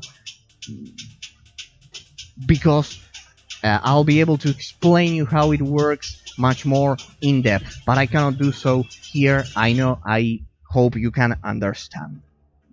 It's something serious, but you can play these games, and I highly suggest you try Daytona USA 3, all of them, 1 here, 2 here, and 3 here. These versions, Scoot Race, please play Scoot Race, please play Metropolis Street Racer and Project Gotham Racing. You have to mod your Xbox 360 so it can go backwards compatible, and it's compatible with Project Gotham Racing 1 and 2, and then natively 3 and 4. Play Storm Racer G. Play Storm Racer G, please. Please, you won't regret it. If you like Ridge Racer, especially if you like Ridge Racer, play Storm Racer G with what I'm saying. You must understand. I can't go in depth, but you know. Daytona USA 1, Metropolis Street Racer, Daytona USA 2, the best version, and Scoot Race Plus. Remember to change the Japanese version to English version. And Daytona USA 3 Championship, as well as Storm Racer G. Please. I could also recommend you others, but mostly those are the ones that I just have those games. Here I have the Mario Kart GP Arcade, of course my Nintendo heritage. I have the arcade version of Mario Kart in here as well. It's different from the ones you know, the console series, the arcade GP, and I have one more game which I cannot remember. It's a bit older. It's from 2008, but it looks extremely modern. All of the games here at arcades look gorgeous. The first game I've ever played, Supercomputer Animal Racing Simulator, Ubisoft. I will always be thankful to you for that. All of the French community of Ubisoft. Gran Turismo 4. I have the PS3, Gran Turismo 5 and 6, Gran Turismo 7, the one released recently, an absolute prostitution. Jim Ryan should be fired right now. The same for Herman Hulst for the prostitution they've caused. Pretty straightforward. Sorry, I don't have any kind of filters. I'm not a diplomat. Gran Turismo 4 is the strongest entry, and for the PS3 I have Gran Turismo 1, 2, 3, 4 and 5. All of them, I play them all on the PS3. Then as you know, if the channel ever grows, I will proceed to showcase my PS3 collection, because I will need a capture card. If not, you'll have to imagine. Gran Turismo 4 is completely playable, no glitches, no graphical glitches, maybe some extremely minor things, I don't know, but it's perfectly playable from beginning to end. Star Wars Episode 3 Revenge of the Sith, highly recommended. I showcase this game. You need to get this game and play this game. This is a hack and slash game I showcased. You have the VOD on the channel. Feel free to check it out. Nintendo Wii and GameCube gaming libraries. You pretty much know. Remember to install mods. Remember to mod everything in here. Nintendo Wii U, pretty underrated console. Best version of Breath of the Wild, hands down. There's nothing to say about it, because it's the best version of Zelda Breath of the Wild. It's an absolute insult playing such a masterpiece at 30 FPS. Even people who enjoyed the original experience understand this is the best version. Because it doesn't have the constraints, the technical constraints of the hardware. Pretty much. And of course, Nintendo Switch. This one is still a prototype. This one is not working. It's working, but not 100%. It depends on the game. But yes, this one is pretty much complete. I use also it's not the most updated version because of the shaders. I don't believe that. Play without shaders. No, that's not gonna happen. No, that's awful. All of the games in here have the shaders perfectly loaded, so forget it.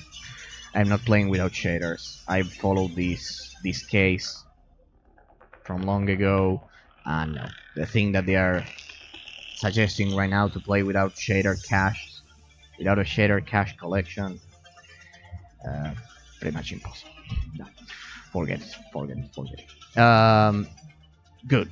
So I covered everything. As you can see, play Scud Race, play Sega Super GT. I'm giving you all of my knowledge. It took me years to learn all of this. Use it wisely, please. I beg of you. Use it wisely. Play Daytona USA 3 Championship. It's not a bad game. You have a showcase in my channel with an even worse version, so imagine. And play Storm Racer G, please. Because Sega has stopped making arcade cabinets after 30 years, 40 years, I don't know. And this is kind of like, I wanted to freeze all of these in time. So yeah, pretty much. Ladies and gentlemen, this has been the end of my showcase. I hope you appreciated it. Some final words. I'll do some final words now, and next time we see each other will be with an underrated gem that I will showcase for all of you. So, conclusion. Use all of my knowledge. I can go in depth regarding the final section that you just saw because of obvious reasons. Please, if you appreciated all of these showcase, you know I usually don't like asking you what to do, but if you want more explanations and more in-depth, follow my Twitch channel and you'll be pleasantly surprised that I will help you with your issues. And well, pretty much I've shared all of my knowledge. That's the most important thing that I wanted to say. Of course, I'm pretty busy. Most of the time I'm doing my job as English teacher and I'm also a lawyer and a lot of other things. But well, I wanted to showcase this collection. It took me over 10 years to gather all of this knowledge. So if you appreciate all of that knowledge, uh, leave a like over at the YouTube video, subscribe, and please, above all, follow my Twitch channel so I can bring you more of these recommendations. That's the objective, pretty much, to bring you more of these recommendations, so I can share all of this knowledge with. I can continue sharing all of this knowledge with all of you. It's been a pleasure sharing this collection. I also did this, remember, because I wanted to have a record, an online record of my collection, due to the fact that any of my hard drives can fail at any time.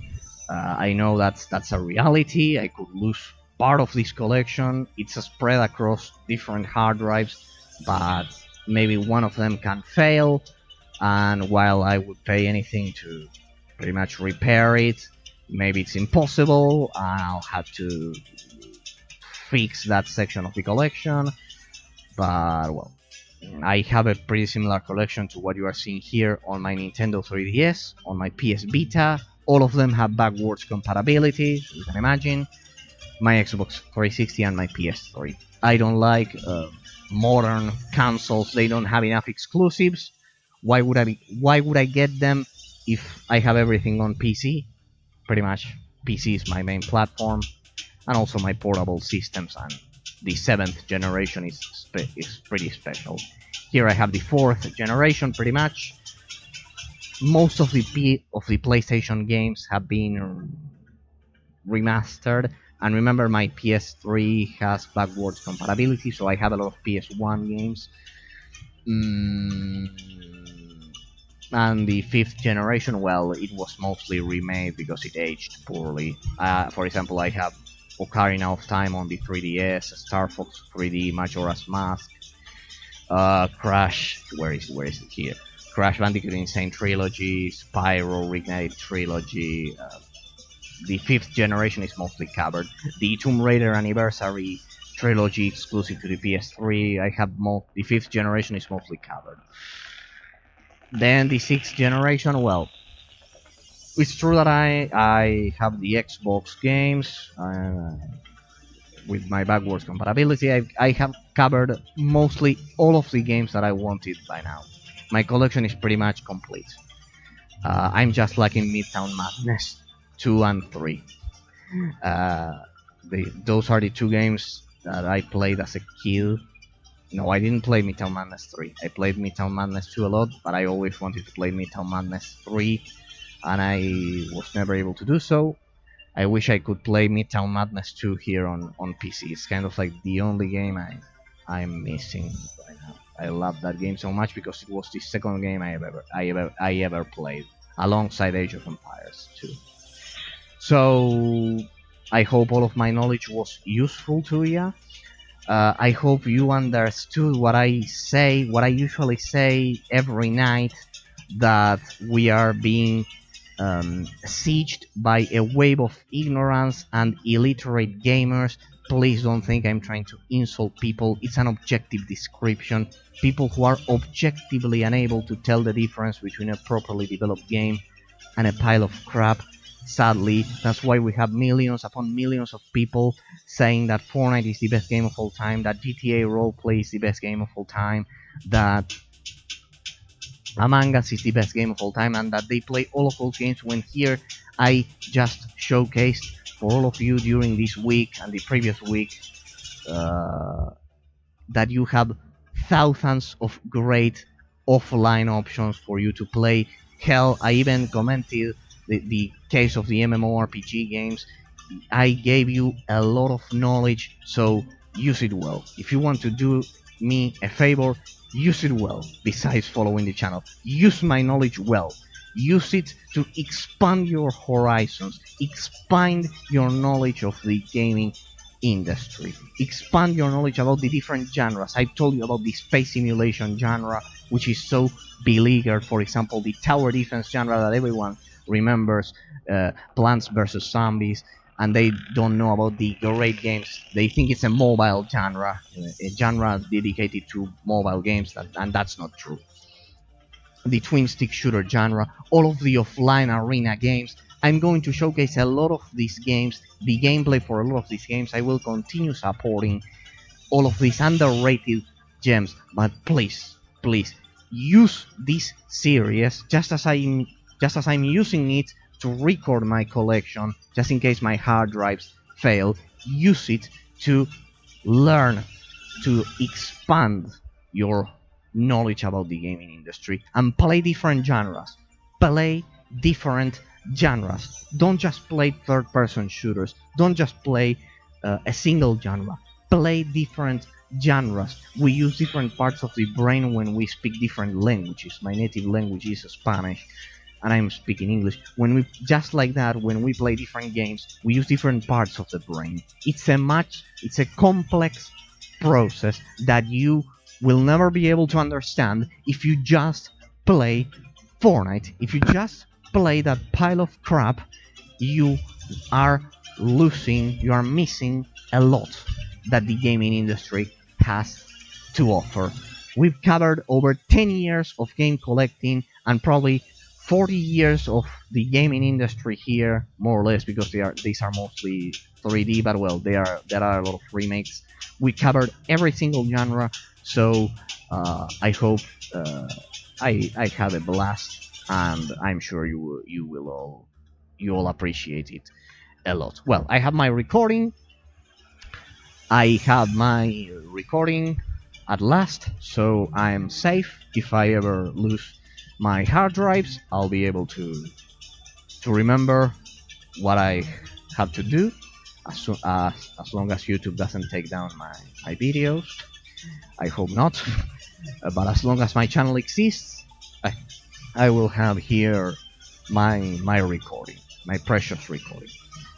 Use my knowledge if you want to ask me anything. As I've said, come over here at Twitch, and I will happily answer all of your questions. If, for example, if a specific game still works or what, or if I have to use mods or anything. I think I've covered all of the cases, but if you have a special case, tell me and I will use the full extent of my knowledge. Maybe I don't know the answer, but I will use the full extent of my knowledge to help you. But please, play Scooter Race, play Sega Super GT, play Storm Racer G if you like racing games. If you, as I've said, if you like action games, hack and slash games, play the Lord of the Rings War in the North, and X-Men Origins Wolverine. Learn how to mod Morrowind. If you like RPG games, learn how to mod Morrowind. Play Lich-Dawn Battle Mage. If you like Bioshock, I have thousands of recommendations that I can give you. If you tell me what are your tastes. That's pretty much the focus of my channel, showcasing all of these underrated games, and in the end providing you with as much knowledge as I can regarding the different genres. I like genre variety. That's the idea, for the audience to have genre variety. The gamers need to have, or the players need to, or the users of the gaming industry, or the customers need to have genre variety. They need to learn about genre variety.